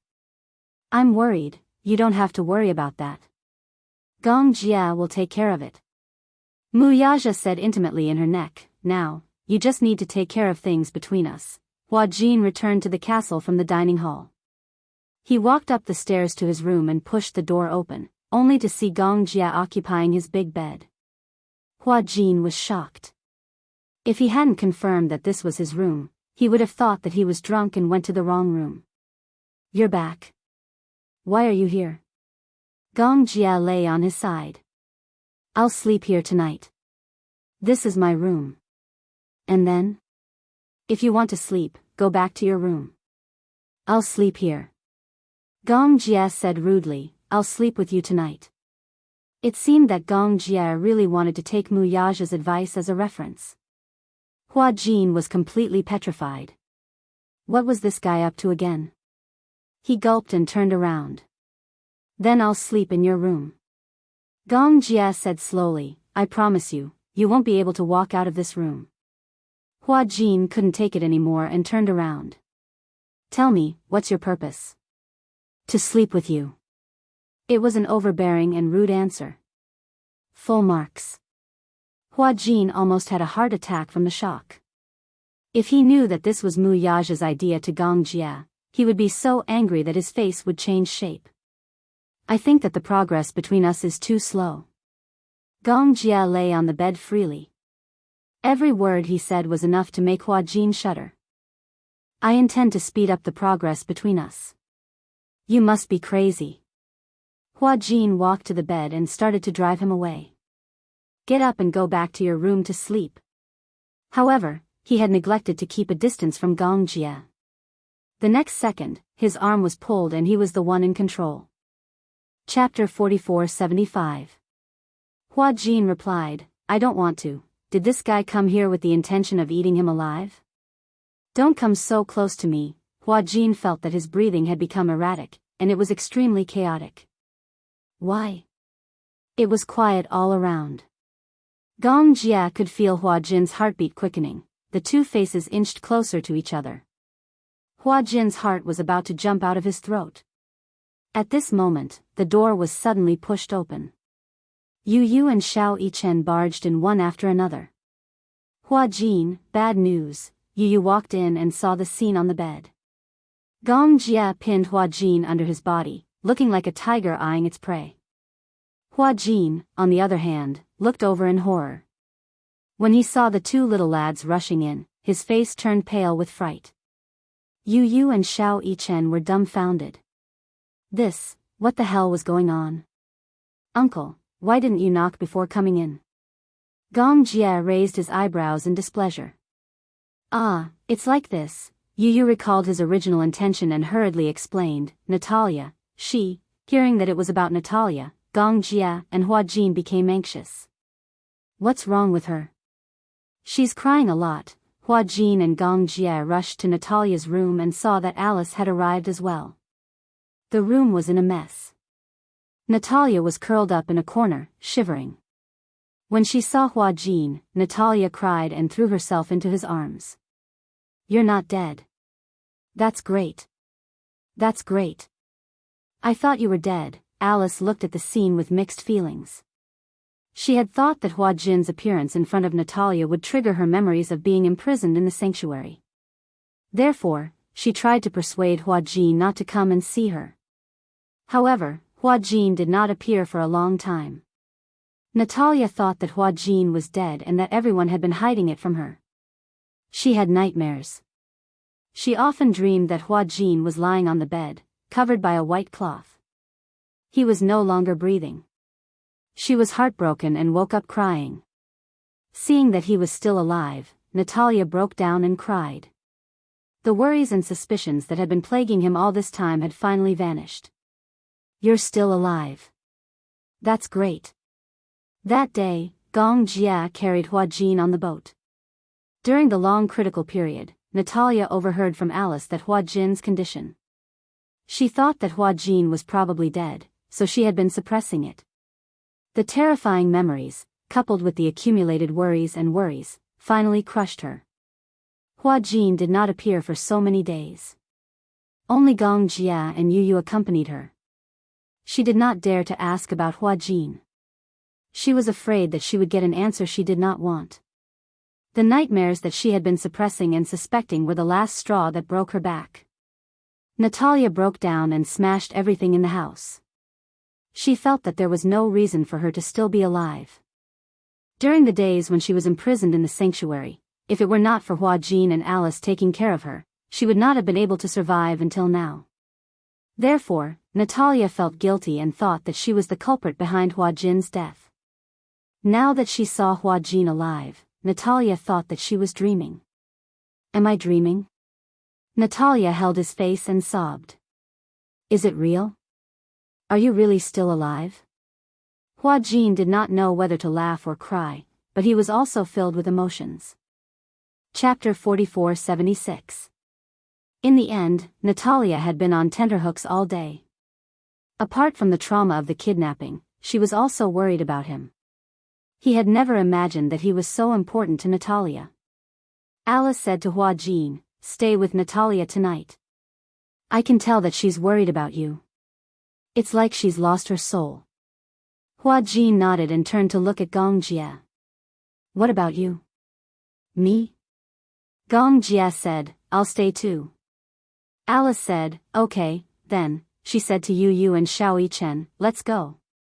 After the three of them walked out of the room and closed the door, Yu Yu and Xiao Yichen had different expressions on their faces. Alice glanced at them. "What's wrong? You look weird." "Alice, let me tell you. Yu Yu and I saw a ghost just now." Xiao Yichen walked up to Alice and said with a horrified expression, "When Yu Yu and I entered Hua Jin's room just now, we saw Uncle on top of him." The position was indescribable. It seemed like Yu Yu and Alice looked at each other. No one had mentioned to him that Hua Jin and Gong Jia had an ambiguous relationship. Obviously, Xiao Yichen was the last one to be kept in the dark. Obviously, he had not recovered from the shock of seeing Hua Jin and Gong Jia on the bed. Could it be? Xiao Yichen crossed his arms and said, "Uncle and Hua Jin were playing some kind of sumo game?" Yu Yu was speechless. Alice said, "You can be more imaginative." "What else could it be?" Xiao Yichen looked at Yu Yu. "Yu Yu, what do you think?" "Uncle likes Hua Jin." No, that's impossible. Uncle has always been a straight man. How could he like men? That's just his way of doing things. It doesn't mean that it's a matter of sexual orientation. Besides, who said that men can only like women? Isn't it normal for men to fall in love with each other? Xiao Yichen said, "I think Uncle should like women." You know it again. Xiao Yichen, are you a god? Do you know everything? Yu Yu poked his head and said, "Besides, what does it have to do with you whether Uncle likes men or women?" Xiao Yichen came to his senses and said, "That's right. What does that have to do with me? However, you can't just make such wild guesses. It's not like we made a random guess." Yu Yu and Alice said in unison, "This is his own intention." "What do you mean? The day before yesterday or the day before yesterday?" I forgot, but Hua Jin seemed to have run over and said that uncle confessed to him. Pfft, Xiao Yichen almost vomited blood. Are you serious? Are you kidding me? It's definitely not a joke. Xiao Yichen was so shocked that his soul almost left his body. In the room, Natalia had taken a shower and eaten. The room had been cleaned up. Hua Jin coaxed her into bed and sat on either side of the bed with Gong Jie. He urged her, "You haven't slept well these few days, right? Hurry up and go to sleep." "Then, what about you?" Natalia looked at Hua Jin and then at Gong Jie. "Will you leave after I fall asleep?" Hua Jin and Gong Jie looked at each other and shook their heads. Gong Jie said, "We won't leave. We'll stay here with you." I don't believe you. Chapter 4477. Natalia was afraid that they would leave quietly after she fell asleep, so she patted the bed. "Lie down and sleep together." The bed was very big. It was 2 meters wide and 2 meters long. It was not small at all for the 3 of them to sleep on. Hua Jin knew what Natalia was worried about, so he lay down obediently. Gong Jie and Hua Jin lay on either side of her. Only then did Natalia feel much more at ease. Nestled in Gong Jie's arms, Natalia murmured, "I miss home." She missed the home that only belonged to Gong Jie, Hua Jin, and her. This place was so unfamiliar. She was surrounded by bad memories. She could not sleep well. "When you're better, we'll go back. I'm already well nourished." Natalia pouted. "I want to go home."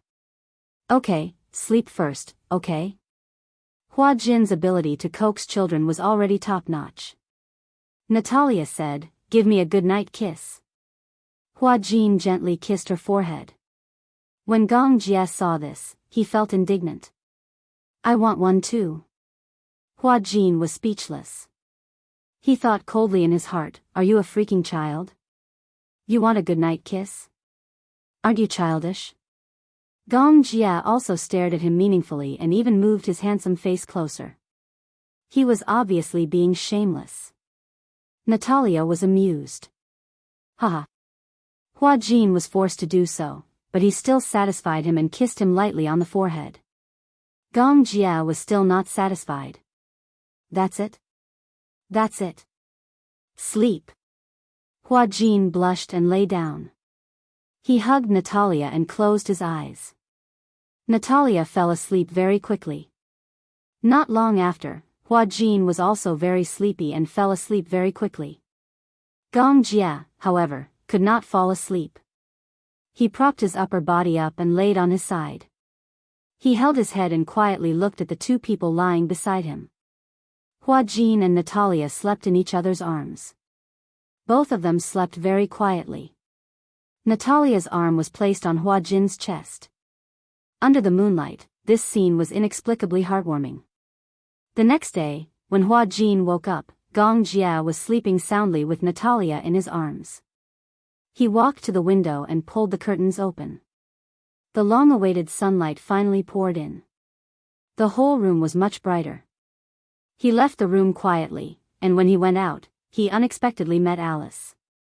"Hua Jin. I heard you and Xiao Yichen." Hua Jin, his heart felt stifled.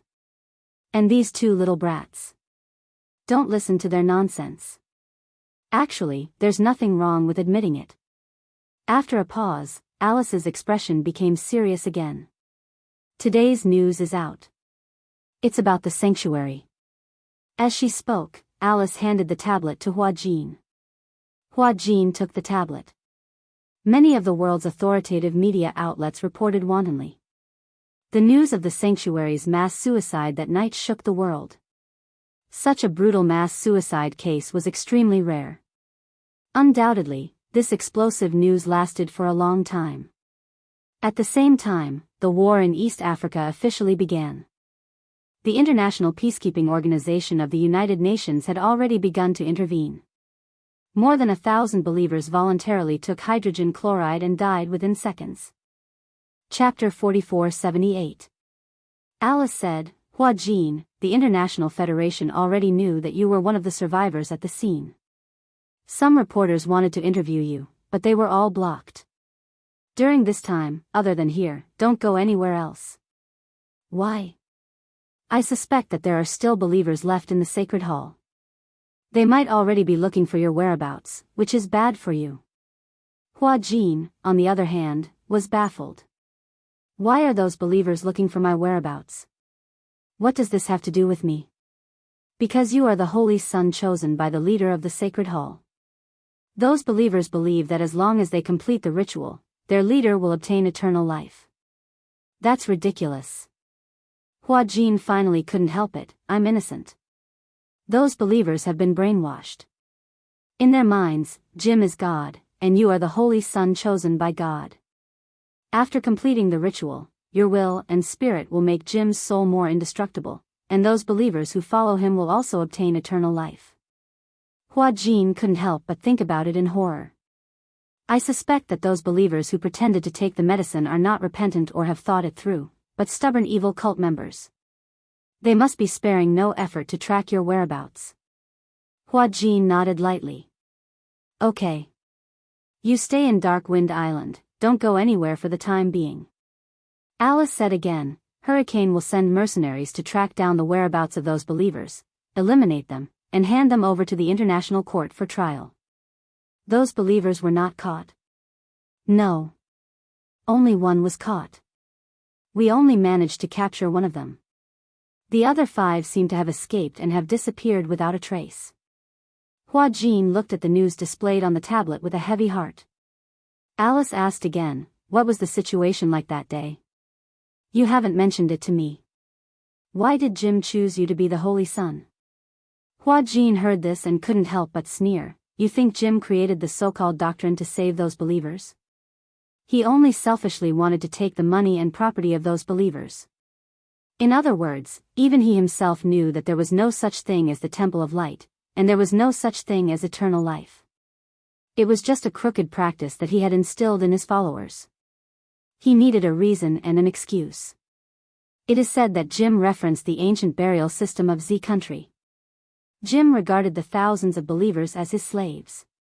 He believed that after death, the soul lived in another world. The tomb is the residence of the owner of the tomb in another world. Everything is handled according to the etiquette of, death is like life, death is like life, death is like existence. After the slave owners and nobles died, they would bury their slaves with them so that they could be enslaved after death. Thousands of followers were willing to be buried with him. Even if they had souls after death, he was still the cult master with boundless glory. He's just treating a few thousand lives as child's play. Most of his followers are victims of war and bankrupt civilians. They just want to find a place to shelter them, and Jim instilled this belief in them in the name of the Temple of Light. As for him being chosen as the Holy Son, the so-called living sacrifice also came from the ceremony recorded in the Holy Sutra. Chapter 4479. Alice nodded. I'll talk to Gong Jia about this later. Anyway, it's best that you don't go anywhere except Dark Wind Island for now. Hua Jin nodded. Alice suddenly looked at him strangely. Hua Jin touched his face. What? Let me ask you, huh? How far have you progressed with Gong Jia? Alice had a curious look on her face, as if she wanted to hear some gossip. Hua Jin said. Why are you asking about this kind of gossip? Because I'm curious. Alice said anxiously. I see that you like Gong Jia, so don't reject him. Hua Jin said righteously, I'm a straight man, xia. This has nothing to do with being a straight man, right? Gong Jia doesn't like men either. It's just that the person he likes is also a man. What's the conflict? Hua Jin was speechless. What she said made so much sense that he was speechless. After Gong Jia woke up, he coaxed Natalia to wash up and go to the dining room for breakfast. Alice, Hua Jin, Yu, and Xiao Yichen were sitting together for breakfast. When Hua Jin saw Gong Jia, he immediately stood up and walked away as if he was avoiding something. I'm full. With that, he walked away as if he was fleeing from a disaster. Gong Jia sat down in confusion and snorted. It's like he's hiding from a tiger. Alice took a bite of her sandwich and giggled. Doesn't such a guilty expression mean that he's interested in you? Gong Jia looked surprised. How did you know? Let me ask you. Alice suddenly glanced at Natalia, who was standing at the side, and then hinted at Yu Yu with her eyes. If Yu Yu and Xiao Yichen couldn't tell, they would be fools. Hence, Yu Yu held Natalia's hand and said, Natalia, what do you want to eat? Ham sandwich. The three little buns ran away. Alice held her spoon and narrowed her eyes. She asked mysteriously, did you kiss her? Yes, Gong Jia was shy. Although he didn't blush, there was a hint of hesitation in his tone. Did he resist? He struggled a lot. Then, did you show that disgusted expression? No. That means that Hua Jin has feelings for you. Alice was so excited that she put down her sandwich. No, it's very emotional. Why do you say that? Obviously, Gong Jia didn't think so. He even felt that Hua Jin should be very resistant to him. Alice smiled and said meaningfully, I'll teach you. You can do an experiment. Alice glanced at Zax, who was sitting not far away and eating breakfast. She said to him, touch Zax's head the same way you touched Hua Jin's head. You'll know by looking at Zax's reaction. If Hua Jin doesn't have any feelings for you, then... After 2 minutes of mental preparation, Gong Jia walked to Zax and sat down. Zax was the mercenary instructor of the Hurricane Group. He was 28 years old, young, and handsome. However, he was an upright and outspoken man. He was an extremely flirtatious man. Chapter 4480. Little Jia. Gong Jia called him affectionately. Little Jia was how Zax's girlfriend had always addressed him. Zax's face was instantly filled with horror, as though he had seen a ghost. He endured the nausea and asked blankly, Young Master Jia, what's wrong? Nothing. Gong Jia rested his chin on his hand and gazed deeply at him. I just want to quietly watch you eat breakfast. I feel that you look so good even when you're munching on a hamburger. Whoosh whoosh whoosh, Zax could clearly feel the goosebumps all over his body breaking out. He felt that his scalp was clearly tightening. This Gong Jia, what was going on? Why was he staring at him with such a strange gaze for no reason? Could it be that after returning from East Africa, he had been influenced by those evil sects and had gone mad? Zax swallowed hard. You have a fever? Do I? Zax was still worried. He reached out his hand and gently placed it on his forehead.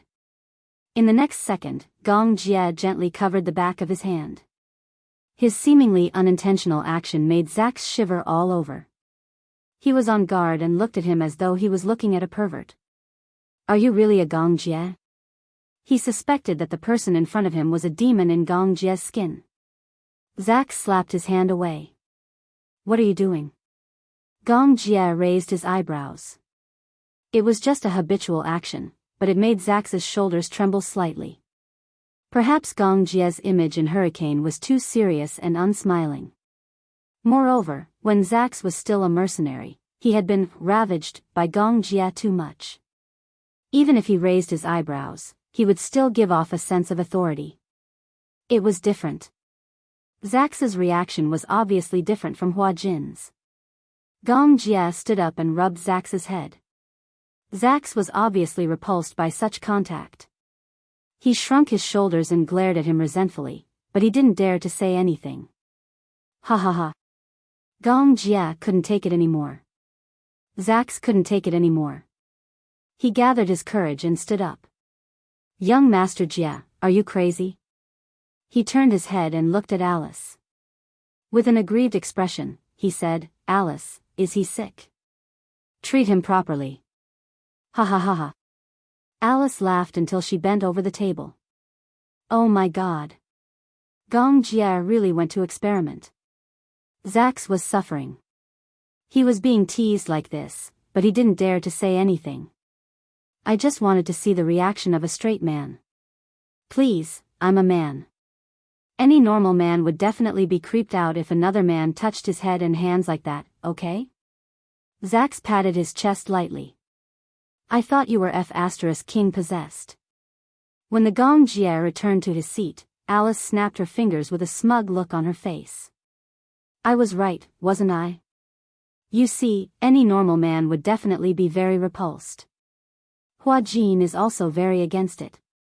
Actually, it's not that he can't accept you, but that he can't accept himself. Why? Don't you think that in front of you, he always has an inexplicable sense of inferiority? Alice said quietly, Gong Jie, you're too dazzling. You're so dazzling that no one dares to brag about themselves and get close to you. If the sun was too strong, it would burn people. If there were too many outstanding people, the light they emitted would pierce through people's bodies until they were covered in cuts and bruises. Chapter 4481. Dazzling? Gong Jie was baffled. Why would he think that I'm too dazzling? It's not just him. Even I think that you're dazzling. Hua Jin probably subconsciously thinks that you're too outstanding. He doesn't want to touch you. Gong Jie could not help but laugh when he heard that. Is that so? I think it has something to do with his past. Alice said, I always feel that he has something on his mind. All along, Hua Jin gave me the feeling that he's carrying a heavy burden. He wants to let it go, but he can't.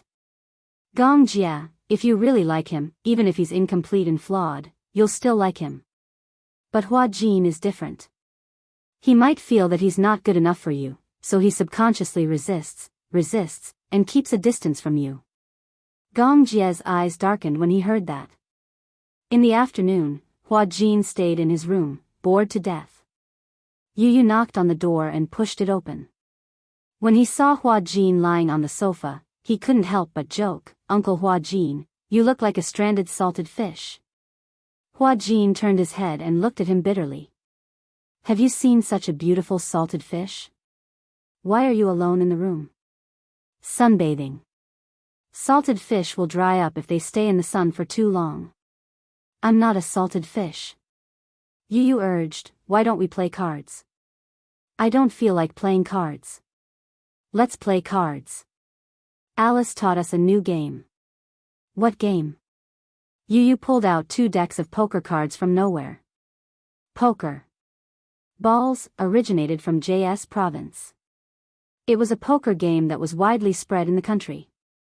It evolved from the local poker games, Run Fast, and 80 points. The game was played in pairs of 4, and the winner would level up. Make the game more entertaining and exciting. 2 people in a team would compete against each other. Whoever finished first would be the leader, and the last to finish would be the last. If a team had 1 player in the first and 1 player in the second, they would be able to level up by 3 levels. The most interesting part of this game was leveling up and getting a straight flush. There were many ways to play it, and it tested one's brain power and logical thinking. Hua Jin could not stop Yu and was dragged to the chess room. Originally, Dark Wind Island didn't have a chess room, but after learning how to play cards from Yun Shusher's family, Gong Jie felt that poker games were very interesting, so he built a few chess rooms in the stadium. Mahjong tables, poker tables, everything was available. When they arrived at the chess room, they realized that Gong Jie and Natalia were there as well. Alice was teaching Natalia how to play cards. Originally, there were 4 people, Alice, Gong Jie, Hua Jin, and Yu. Xiao Yichen was not very good at poker games, so he politely declined. Natalia learned how to play, and she wanted to play as well. Therefore, Alice said that she didn't want to play anymore, and she wanted to be Natalia's strategist. The teams were divided into groups, and the 4 black and red cards were used to draw teammates. For some reason, Hua Jin was assigned to the same group as Gong Jie. It was unknown if it was a tacit understanding or something else. Hua Jin probed, there's no punishment in this game, right? There is. Alice said, truth or dare. Again. Hua Jin stood up and wanted to leave. Chapter 4482. Alice blocked the door. Since you're here, don't even think about leaving. It's fine if you don't want to play the punishment game, but we'll pay for it. Yu Yu and Gong Jia placed their bank cards on the table. Gong Jia's was a centurion black gold card. Hua Jin's eyes widened. How much? 1 million per round. Yu Yu raised one finger. Well, I'll pay for Natalia's share. Gong Jia looked at Hua Jin. Hua Jin gulped, took out his wallet, and placed a few bank cards on the table. So much? No. He was poor. Although he was considered rich compared to the average person, he was not as rich as Gong Jia and Yu Yu. Moreover, 1 million per round was too much for him. Hua Jin really wanted to retreat. After understanding the game, Hua Jin still did not fully understand it. He looked at Gong Jia expectantly. At this moment, it seemed like he was the only one he could rely on. Gong Jia, I'm counting on you. Humph. It's fine, 1 million per round is nothing. Yu Yu added, yeah, if it weren't for you, we would have doubled the bombs. Doubled the bombs? That would be at least tens of millions. Must it be so *King tragic? There are winners and losers. With that, Yu Yu looked at Gong Jia evilly. Uncle, let's fight to the death today. Alice took out her credit card machine and stood at the side, looking like she was watching a show. No wonder she didn't want to participate. Damn it, if 4 bombs were dropped, it would be close to 10 million. Although 10 million wasn't a huge amount to Gong Jia and Yu Yu, to him, it was practically bankrupt. This wasn't a game of cards, this was a game of life and death. The game started, and Gong Jia made the first move. Hua Jin was still sorting out the cards when he saw Gong Jia and Yu Yu, who were on his left, doing the paperwork at lightning speed. In just a short while, they were done shuffling the cards. Hua Jin sorted out his cards and looked at them. There were a total of 4 singles in his hand. Gong Jia made the first move, and he made a single 3. Hua Jin was delighted and eager to try. Alas, Yu Yu suddenly played a trump card. Hua Jin's hand, which was holding the single card, trembled. So ruthless right from the start. Yu Yu was sitting on top of Hua Jin and had a strong hand in the cards, while Gong Jia was sitting on top of Yu Yu and had a strong hand in the cards. It was as if the two were having a battle. 4 8s. 5 2s, 3 4 5 6 7 straights, a straight flush. 10 JH. After 3 to 4 rounds, Hua Jin didn't have a chance to make a single move. He was silently calculating in his heart. A single move was worth 1 million, and if he made a double move, then there would be a total of 5 moves. Rounding it up, it would be 16 million.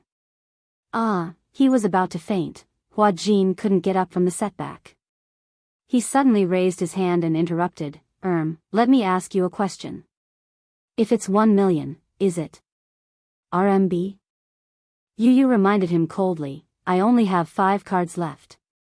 Hua Jin was so flustered that he wanted to cry but had no tears. 16 million. This *King invisible psychological pressure was making him so flustered that he didn't know where to go. Yu Yu looked at him, who was breaking out in cold sweat.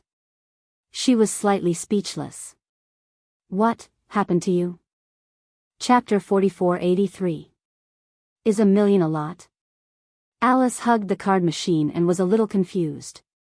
When I was in Las Vegas, I saw a lot of rich people throw their money around. Their wins and losses were in the millions or tens of millions. Some even spent hundreds of millions. Hua Jin resisted the urge to explode.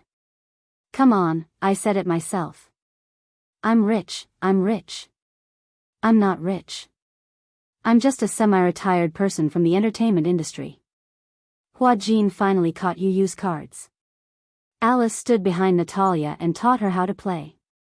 Shameless. Hua Jin said angrily, it's a 2-on-2, but now it's a 2-on-3. Natalia doesn't know how to play. That won't do. Alice muttered a few words. Gong Jia said, don't worry, I won. Gong Jia threw away all the cards in his hand. I won. It was a straight. Gong Jia had the upper hand. Hua Jin's eyes lit up slightly. He lost and felt that the millions were back in his pocket. Gong Jia looked at his relieved expression and did not know whether to laugh or cry. Yu could only pass the card to Alice. Alice was in charge of swiping the card. With a beep, millions were transferred from the account. Is this really Dark Wind Island? This is AF * King upgraded version of Las Vegas. Hua Jin did not like gambling because he knew that gambling was a game where you only lost and never won. No matter how good you were or how lucky you were, you could not win forever. However, as he gradually adapted to the rules of the game, his coordination with Gong Jia gradually improved, and they made great strides in the game. Unexpectedly, Yu's card luck also became smoother and he slowly caught up. Most importantly, Yu did not have as much psychological pressure as Hua Jin did. Moreover, not only was his card luck good, but his logical thinking was unbelievable. There were many times when Yu would change the cards that he was sure to lose and he would win with different tricks. This child is so young and his card skills are so amazing. What will happen when he grows up? Slowly, Yu overtook him. For the entire afternoon, Hua Jin was in a state of fear. He had tried his best, but in the end, he lost a few million. Therefore, when the game ended, Hua Jin sat on the chair dejectedly as if his soul had been sucked out. Natalia and Yu looked at Hua Jin. Gong Jia could not help but laugh. You oh. Hua Jin wanted to cry. I'm not as rich as you. A few million, that's all I have. He had been dragged into this by Yu. In an instant, he had lost all his assets. Hua Jin wanted to jump into the sea. After winning the money, Yu felt refreshed. He said that he wanted to treat Alice to a drink and left with Natalia. Gong Jia stood up and walked over to Hua Jin. He gave him a little push. The next second, Hua Jin slumped on the table. Hongmen banquet, he let out a bitter sigh. Gong Jia said disapprovingly, you only lost a few million. I'll pay for what you lost. Chapter 4484. How can this be counted as yours? Since you've lost, there's no reason for you to foot the bill. The moment he raised his head, he met Gong Jia's deep gaze. He looked at him quietly, as if he wanted to dig out some treasure from his eyes. Only then did he realize that at this moment, only the two of them were left in the chess room. He couldn't help feeling a little awkward. The atmosphere was silent. When he woke up in the morning, he saw Gong Jia lying beside him, even though Natalia was in between them. When he thought of what had happened the night before, he ran out of the room as if he was fleeing. He didn't know what he was running away from. It was almost instinctive. Hua Jin felt a little guilty. Why are you staring at me? I'm going on a long trip. I'll be away for a while. Hua Jin looked puzzled. Why? Where are you going? I'm going to settle some matters. Is it dangerous? Gong Jia furrowed his brows slightly. There's a certain risk in saying it's dangerous, but there's no other way. This matter has to be settled. Do you have to go personally? Hua Jin was a little worried. If it's so dangerous, can't you leave it to someone else? Gong Jia's eyes flickered with a sharp glint. Why? You're worried about me?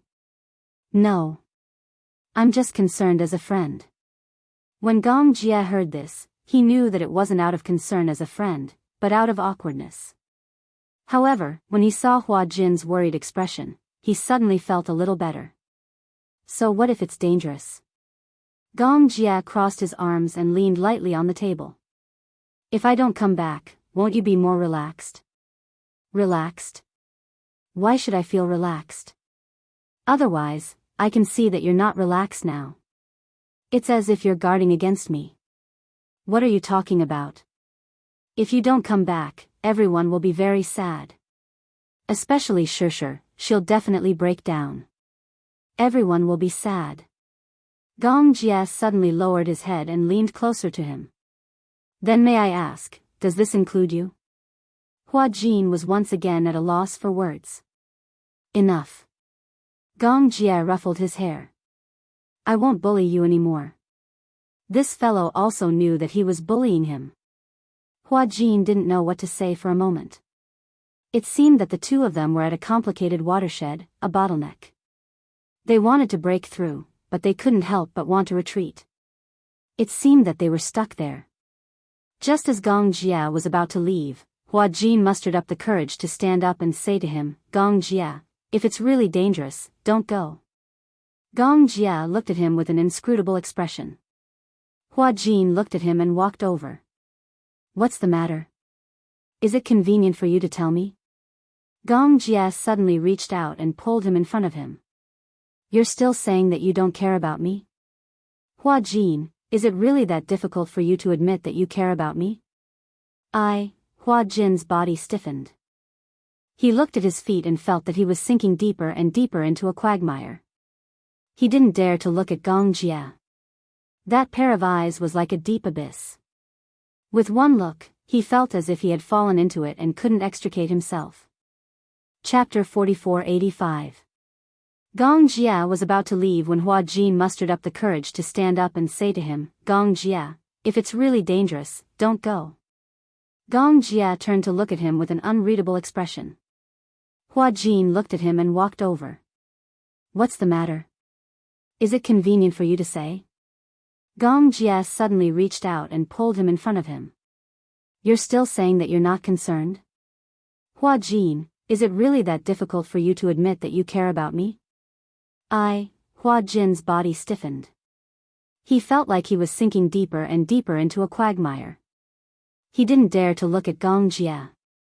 Those eyes were eyes, but they were more like a deep abyss.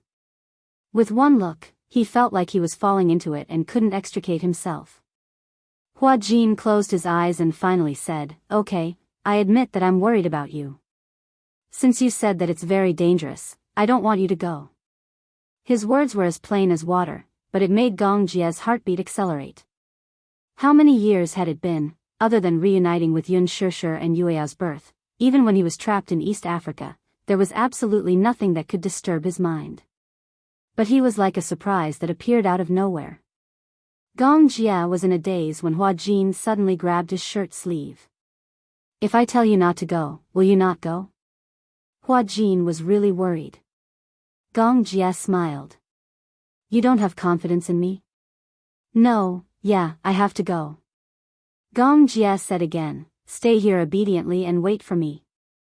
Hua Jin pursed his lips and didn't say anything else. There was a moment of uneasiness.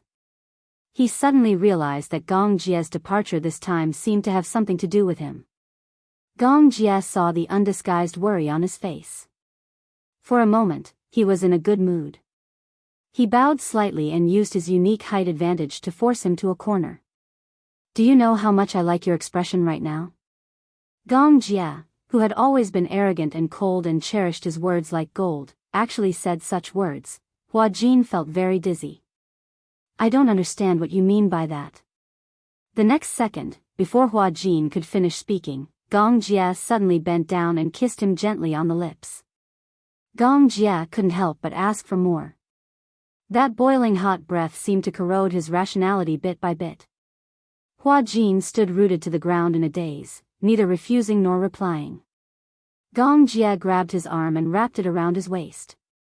With this, there was no longer any barrier between the two. He hugged Hua Jin domineeringly and nibbled on his beautiful neck and shoulders, so fragrant.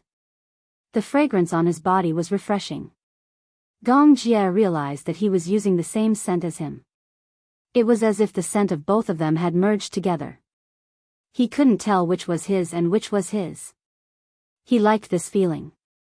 Hua Jin, on the other hand, was so flustered that he forgot to reject the man's kiss. Gong Jie's kiss actually made him a little infatuated. All this time, no matter who he was in front of, he had always been careful to protect himself. He didn't expect that such a man would barge into his world unscrupulously and stir up a storm of blood. Hua Jin's breathing gradually became hurried. In a daze, he suddenly heard Gong Jie say, I will come back safe and sound. Because this body, in the future, will be yours. Chapter 4486. When Gong Jia let go of him, if he wasn't leaning against the wall, Hua Jin's body would have slid to the ground. Gong Jia rubbed the boy's head lovingly and left.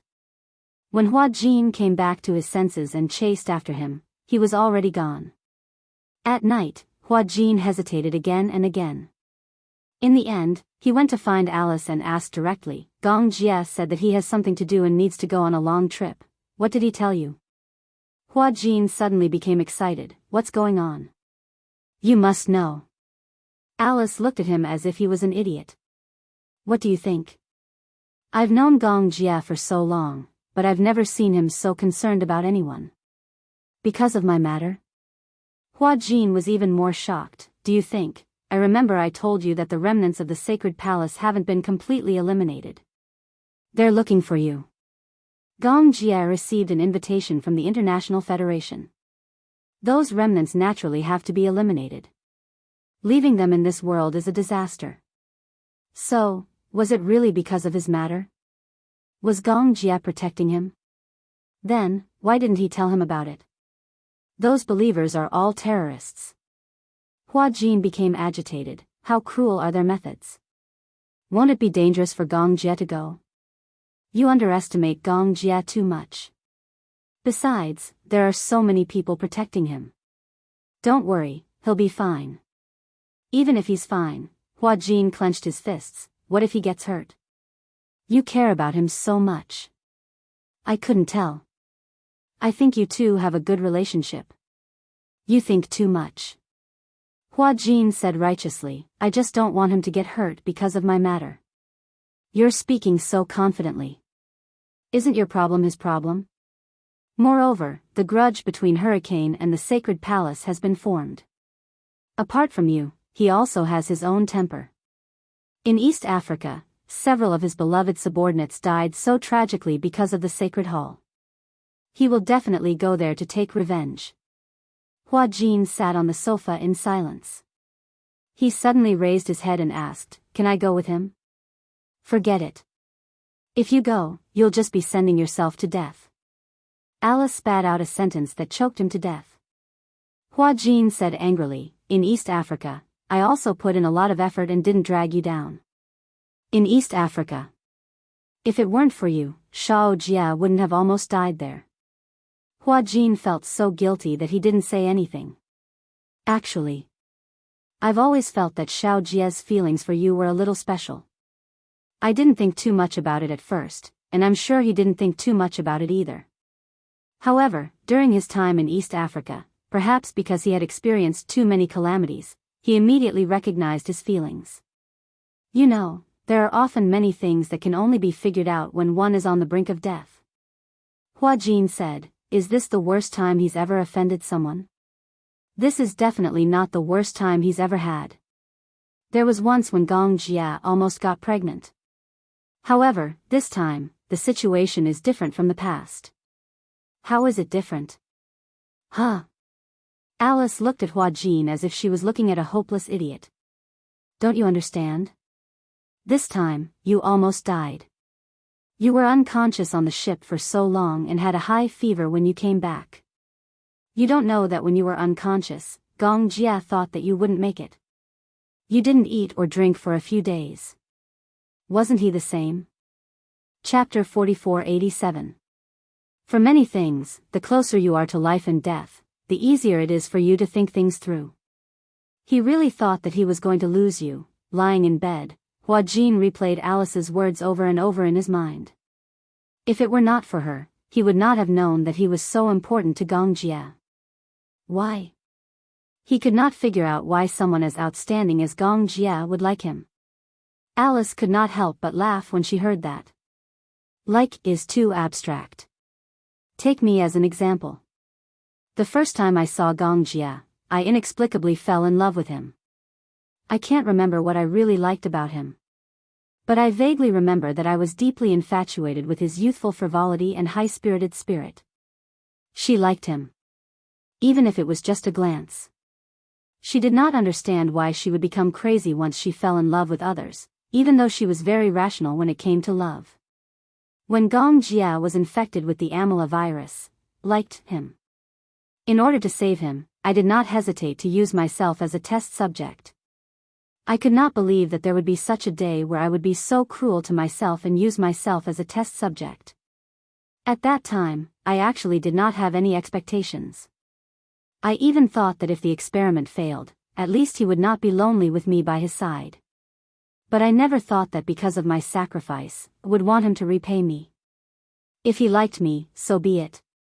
Until I found out that the person he liked was you, I had no complaints. Alice laughed evilly as she said, at least I would feel better in my heart. Otherwise, I would be very sad. In Alice's room, she took out many photos of Gong Jia when he was young. When she was helping Gong Jia to tidy up his room, she felt that the photos of Gong Jia when he was young were especially cute and interesting. Hence, she secretly hid the photos for herself. Usually, she could not bear to take them out. She took out the photos and showed them to Huajin. In the photos, most of them were photos of Gong Jia when he was young. Alice sighed with emotion as she showed Huajin the signboard. Shao Jia really likes you a lot. There was an unspeakable envy in her tone. I've never seen him smile at anyone like that. Huajin flipped through the photos one by one. In the photos, whether it was when he was young or after he grew up, Gong Jia always had a cold and unsmiling face when facing the camera. He seemed to really hate smiling. There was a picture of the Gong family in uniform. Everyone was wearing the uniform of the Gong family's private navy. Gong Jia was standing in the middle of the last row. His gaze was terrifyingly gloomy. It was hard to imagine that the young man in the picture was actually Gong Jia in his youth. Looks like the murderous aura is very strong. His murderous aura is indeed very strong. I've always thought that Gong Jia was a very heartless and cold-blooded person. I remember there's a saying that if a person's murderous aura is very strong, then his life would be very tough. Even the king of hell would not dare to take him. We all laughed that Shao Jia would definitely live a long life, haha. Alice laughed and let out a long sigh of relief. However, Shao Jia has really changed a lot now. Other than Shishir, you've changed him a lot too. Huajin sighed. Me? What have I done to deserve it? Chapter 4488. When he returned to his room, Huajin was still absent-minded. He lay on the bed and stared at the ceiling. His heart gradually calmed down. He closed his eyes and stopped thinking so much. The next day, when Huajin woke up, Alice told him that Gong Jia had left at dawn. Huajin was a little absent-minded. He didn't know why, but he had an ominous premonition. It was Gong Jia's order to arrange for Huajin and Natalia to stay on Dark Wind Island. After all, Huajin was facing many threats at that time. Gong Jia couldn't let him go as long as the remnants of the Sacred Hall were not eliminated. He didn't want to be kidnapped again. Yu Yu and Xiao Yichen took a private jet back to China. Because Yue Yao had a fever on the eve of his birthday. The two of them had stayed on Dark Wind Island for a long time. Yu Yu's condition had stabilized. They missed Yue Yao very much. Since it was Yue Yao's birthday, the two of them had decided to go back early. They didn't expect Yue Yao to have a fever. Yue Yao was 4 years old. It wasn't a small matter for a child at this age to have a fever. Yun Shishir was very nervous. The family doctor said that it was best to do a comprehensive checkup. It was safer to go to the hospital. Many children at this age contracted pneumonia because the doctor didn't do a comprehensive checkup. Therefore, she nervously carried the child to the hospital. In the hospital, Yue Yao had a fever of 39 degrees Celsius. It was said that the fever alternated between warm and cold.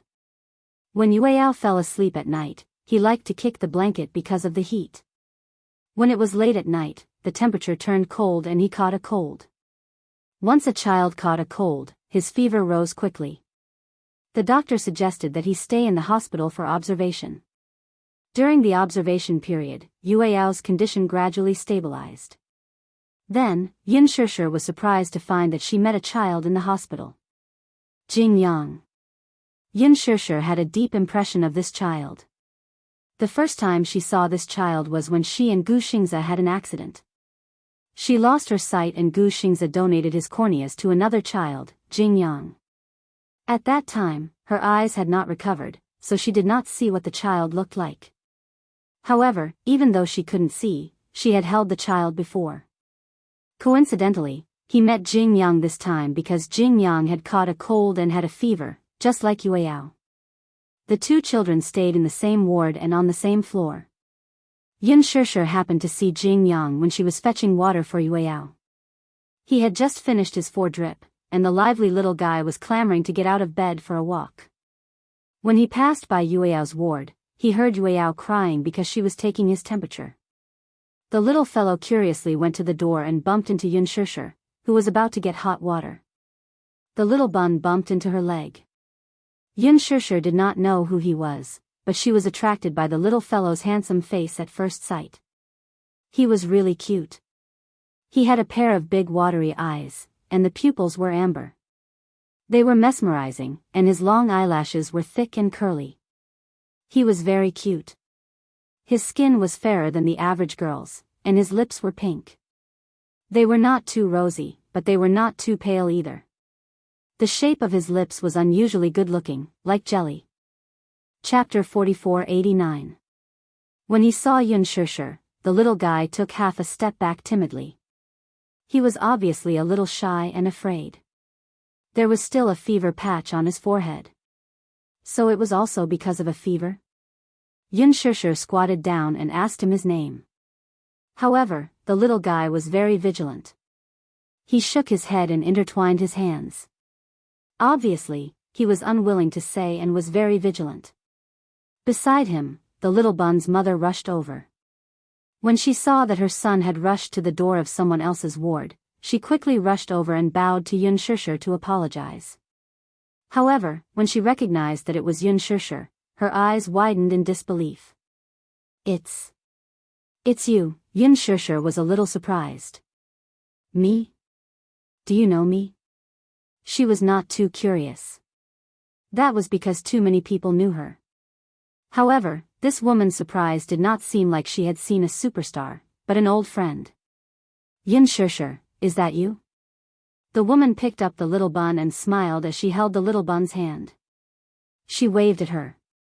"Come, Yang Yang, say hello to Auntie." Seeing that his mother seemed to know this auntie, the little bun opened his mouth and called out in a childish voice, "Auntie, Miss Yun, it's me. This is my son. His name is Jing Yang. Do you still remember him?" "Ah," Yun Shishir let out a short "ah." In an instant, her gaze landed on Jing Yang again, but her eyes were already red with emotion. This child was the child who received Xingzhe's cornea donation. When Yang Yang was born, he was the same as other children, but as he gradually grew up, other children began to look at the world curiously. However, he lay in the crib, motionless, and didn't know how to fool around. I teased him with toys, but he didn't have any reaction. Although his eyes were wide open, they weren't focused. Jing Qi sat on the bed and chatted with Yun Shishir. Beside her, Jing Yang was lying beside Yueyao's bed. He held his little head and curiously sized up the little girl who was about the same age as him. He stared at her curiously and carefully reached out to poke her face from time to time. Yueyao had just had a fever injection and was already asleep. Yun Shishir was listening attentively. Jing Qi continued, "He was always lying still. I was afraid that something would happen to the child. I sent him to the hospital and found out that the child had a congenital cornea defect. The doctor said that it might be because I didn't get enough nutrition when I was pregnant, but he couldn't rule out other reasons. In any case, the child was born with a problem with his eyes. When I found out about this, I was so worried that I couldn't sleep well for a few nights.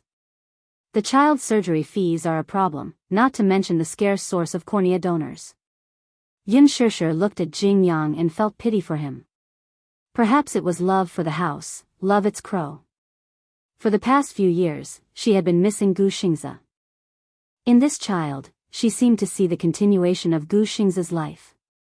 Thank you very much. If it wasn't for Mr. Gu Xingze, I wouldn't know what to do.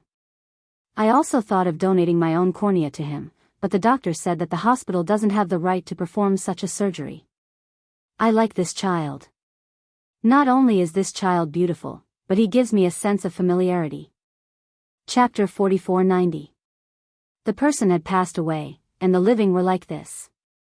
Jing-Chi lowered her head, feeling a little sad. She suddenly said, "Actually, I didn't know about Gu Xingzi before, but after that, I went to watch many of his movies, including The Green Apple, that you guys filmed together." After a pause, Jing-Chi didn't know if she should mention this. "I think Mr. Gu Xingzi likes you very much, right?" "You?" Yin Shishir looked at her in surprise. "I'm sorry," Jing-Chi lowered her head guiltily. "Actually, I know that with my identity, I shouldn't mention this. However, the movie The Green Apple, especially, made me cry. It's too touching. We're clearly in love, but we have to be in so much pain. I've watched this movie several times. Moreover, from this movie, I can tell that the way Mr. Gu Xingzi looks at you is from the bottom of his heart. It's not an act." Yin Shishir suddenly fell silent. Jing-Chi continued, "I'm very sad about Mr. Gu Xingzi's accident, but I also hope that you can let him go. I think that if there's a next life, perhaps the two of you will meet again at a certain street corner. Look, fate is really a magical thing. We actually met here again and even stayed in the ward next door. Don't you think this is a magical thing?" Yin Shishir heard this and agreed. She suddenly asked curiously, "I've never seen your husband. Where's Yang Yang's father?" When Jing-Chi heard this, she suddenly lowered her eyelashes sadly, her eyes filled with disappointment. "His father, what's wrong?" Yin Shishir saw her melancholic expression and became uneasy. "Did something happen? Just tell me. If I can help you, I'll do my best." "Thank you, Shishir. But, actually, I didn't mention the child's father to you last time because I'm actually not married yet." "Not married?" Yin Shishir's heart skipped a beat. She inexplicably saw herself in this lonely and stubborn woman. 5 years ago, I fell in love with a man and wanted to be with him without hesitation. But now, it seems that I'm like a moth flying into a flame. Until the child was born, he had no intention of marrying me. Only then did I realize that the man I foolishly loved didn't love me. When father and mother found out that I had a child out of wedlock, they were furious and wanted me to sell the child." As Jing-Chi spoke, her eyes were slightly moist. "Speaking of which, I'm ashamed. Back then, I did have such an idea. Originally, when the child was born, I had the idea of marrying that man. However, when I realized that the man wouldn't marry me, the child was also diagnosed with a cornea defect. My mother convinced me that since that man didn't want me, it would be difficult for me to remarry with a child.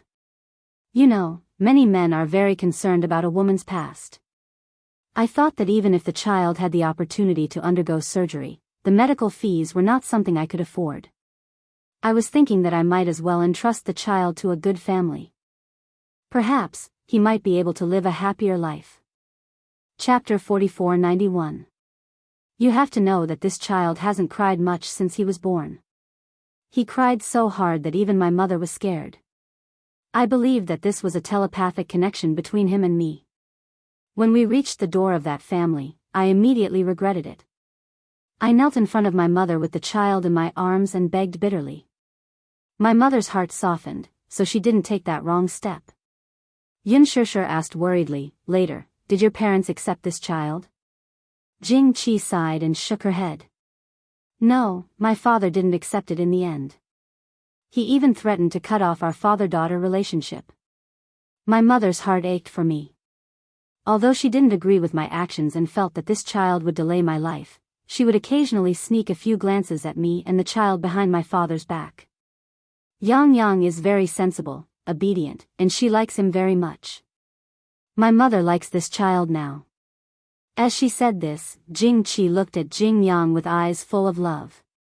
By the bed, Jing Yang was gently fiddling with Yueyao's long eyelashes with his small hands. Yueyao was sleeping peacefully. When Jing-Chi saw him, she immediately stopped him in a low voice. Yang Yang, don't touch, Mom. Her eyebrows are so beautiful.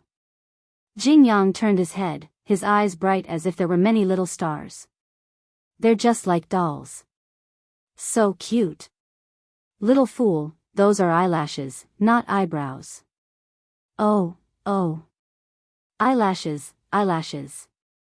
Jing Yang muttered eyelashes silently. He was so young that he couldn't even distinguish eyelashes from eyebrows. Don't touch your sister. She's sick, understand? Yun Shishir smiled and said, it's okay. When Jing Yang heard this, he replied with an oh. He turned his head and looked at Yueyao, his heart full of love. So cute. She was even cuter than a doll. This little sister was the most beautiful girl he had ever seen. Jing Qi said to Jing Yang, let's go back to our room and take your medicine obediently. Then, take an afternoon nap, okay? In the past, Jing Yang would definitely listen to her words. But now, he didn't say a word. He lowered his head and pouted. It was obvious that he was unwilling. Jing Qi was surprised. Was this little guy throwing a tantrum? Jing Yang was now in kindergarten. Because of his handsome and cute appearance, he was very popular with the girls in the class. However, he liked to play with boys. Even if there were so many girls chasing after him to play with him, he would ignore them all. Although Jing Yang was well behaved in front of her, he was actually very naughty when he was with the other boys in the class. It was also from the class teacher that he found out that many girls in the class were jealous of him. Jing Qi didn't know whether to laugh or cry. At such a young age, she already knows how to be jealous. However, Jing Yang, who never liked to play with girls, was unwilling to go back to the ward because of the Yueyao. Jing Qi seemed to have seen through his thoughts. Do you think your sister is very cute and want to stay and accompany her? Yes. What's her name? Yun Shishir also squatted down and looked at him at eye level. She looked at him and said, her name is Yueyao, Mu Yueyao. Yueyao. Jing Yang seriously and methodically learned to speak. Finally, he said Yueyao's name very clearly. She's sick. Jing Yang lay by the bed and looked, obviously unwilling to leave. Chapter 4492. When Yun Shishir saw this, she said to Jing Qi, since he likes to be with Yueyao, let him stay. When Jing Qi heard this, she said cautiously, will it cause you trouble? How can that be? I can't even wait to like him. Yun Shishir and Jing Qi chatted idly. At first, Jing Qi was still a little nervous. After all, Yun Shishir was a public figure and a big star. She was afraid that she had said something wrong. But later on, Yun Shishir gave her an extremely amiable feeling, and she gradually opened her mouth. The women sat together and talked about nothing more than the children's problems. As they chatted, Jing Yang let out a surprised sound. Wow! Yueyao is awake. Yun Shishir and Jing Qi turned their heads in unison and saw Yueyao slowly opening her eyes. The moment she opened her eyes, they seemed to emit a dazzling light like diamonds. Jing Yang, who was lying at the side, actually suffocated. So beautiful. Jing Yang had originally stayed by Yueyao's side out of curiosity. He saw that her face was red from fever and her eyelashes were long. Even though her eyes were closed, it wasn't hard to imagine how adorable she was. However, when Yueyao opened her eyes, Jing Yang felt that his breathing was almost stagnant. He was afraid that his breath would accidentally wrinkle such a beautiful face. Jing Qi saw that Jing Yang's face was actually red and found it strange. Yang Yang, why is your face red? Jing Yang heard this but did not say anything. Yun Shishir also saw his red face. Yueyao opened her eyes. They flickered softly like the fluttering wings of a butterfly. She turned to look at Yun Shishir and pouted. Mommy. Yueyao hurts. Where does it hurt? Head. Yueyao's speech was not very smooth. She was slurring her words, but they sounded extremely cute.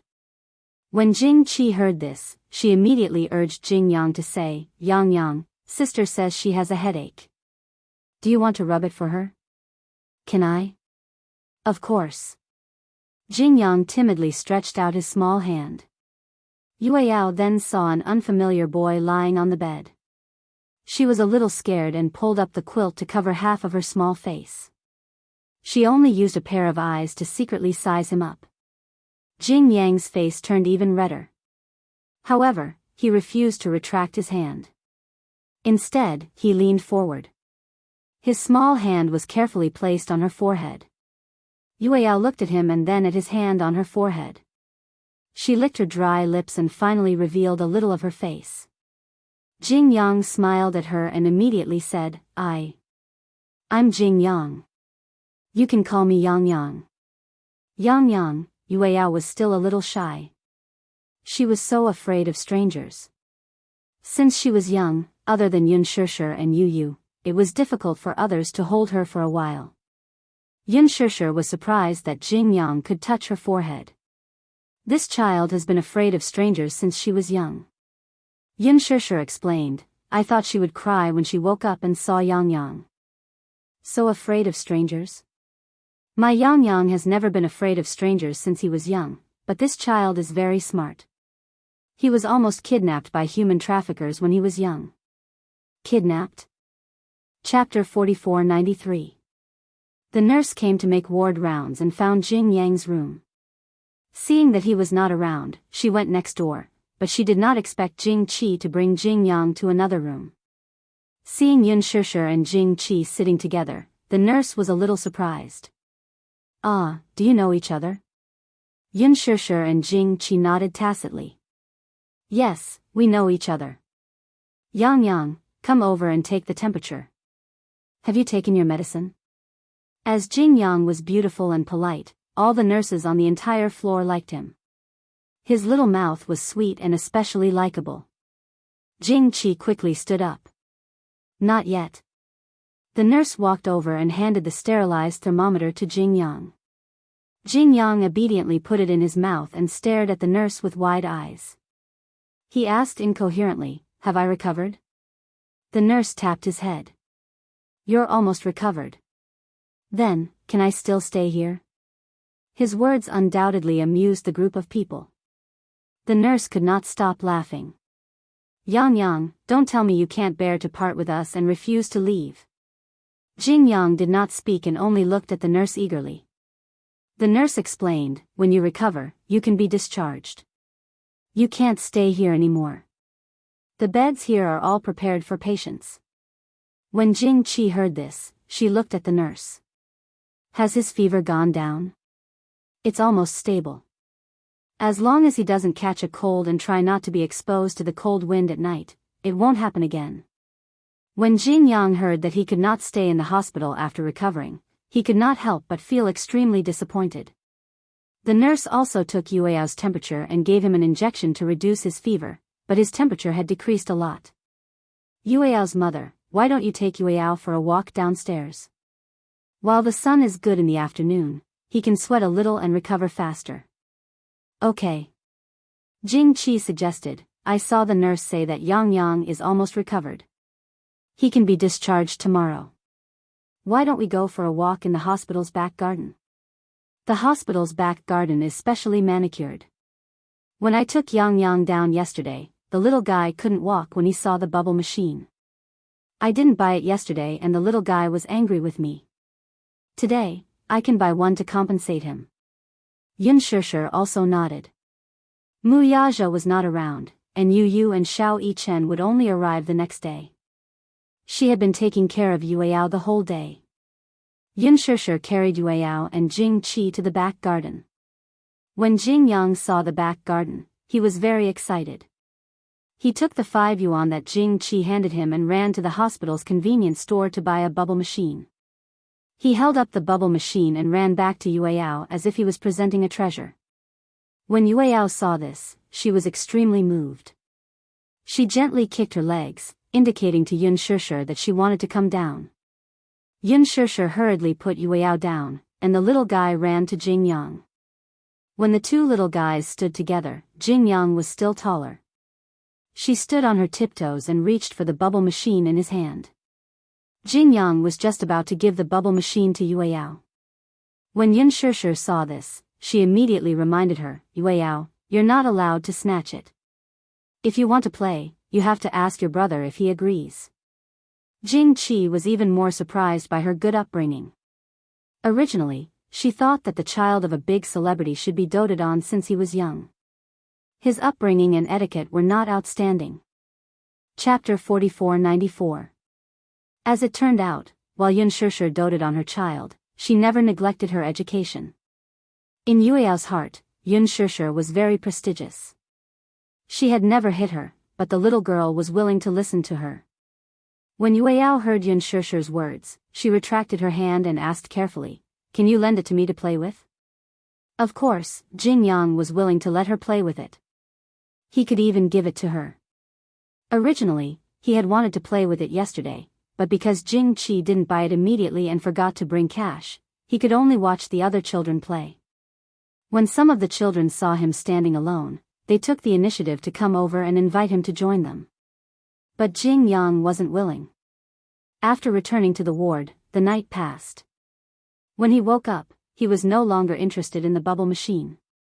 Jing Yang had bought the bubble machine because he felt that Yueyao would like it, so it was a little like presenting a treasure. Jing Yang handed the bubble machine to her. Yueyao held the bubble machine in her hand lovingly, raised it high, and took a few steps forward happily. Yang, take Sister Yueyao to play, okay? Okay. The back garden wasn't big. Jing Qi and Yun Shishir were circling the small flower bed. The children were playing in the fitness area and could be seen at a glance. Yun Shishir could never bear to let Yueyao out of her sight. She and Jing Qi sat on the stone bench and chatted, while Jing Qi held Yueyao's hand and went to the small square to play with the bubble machine. Yueyao especially liked bubbles. On this day, the afternoon sun was especially good.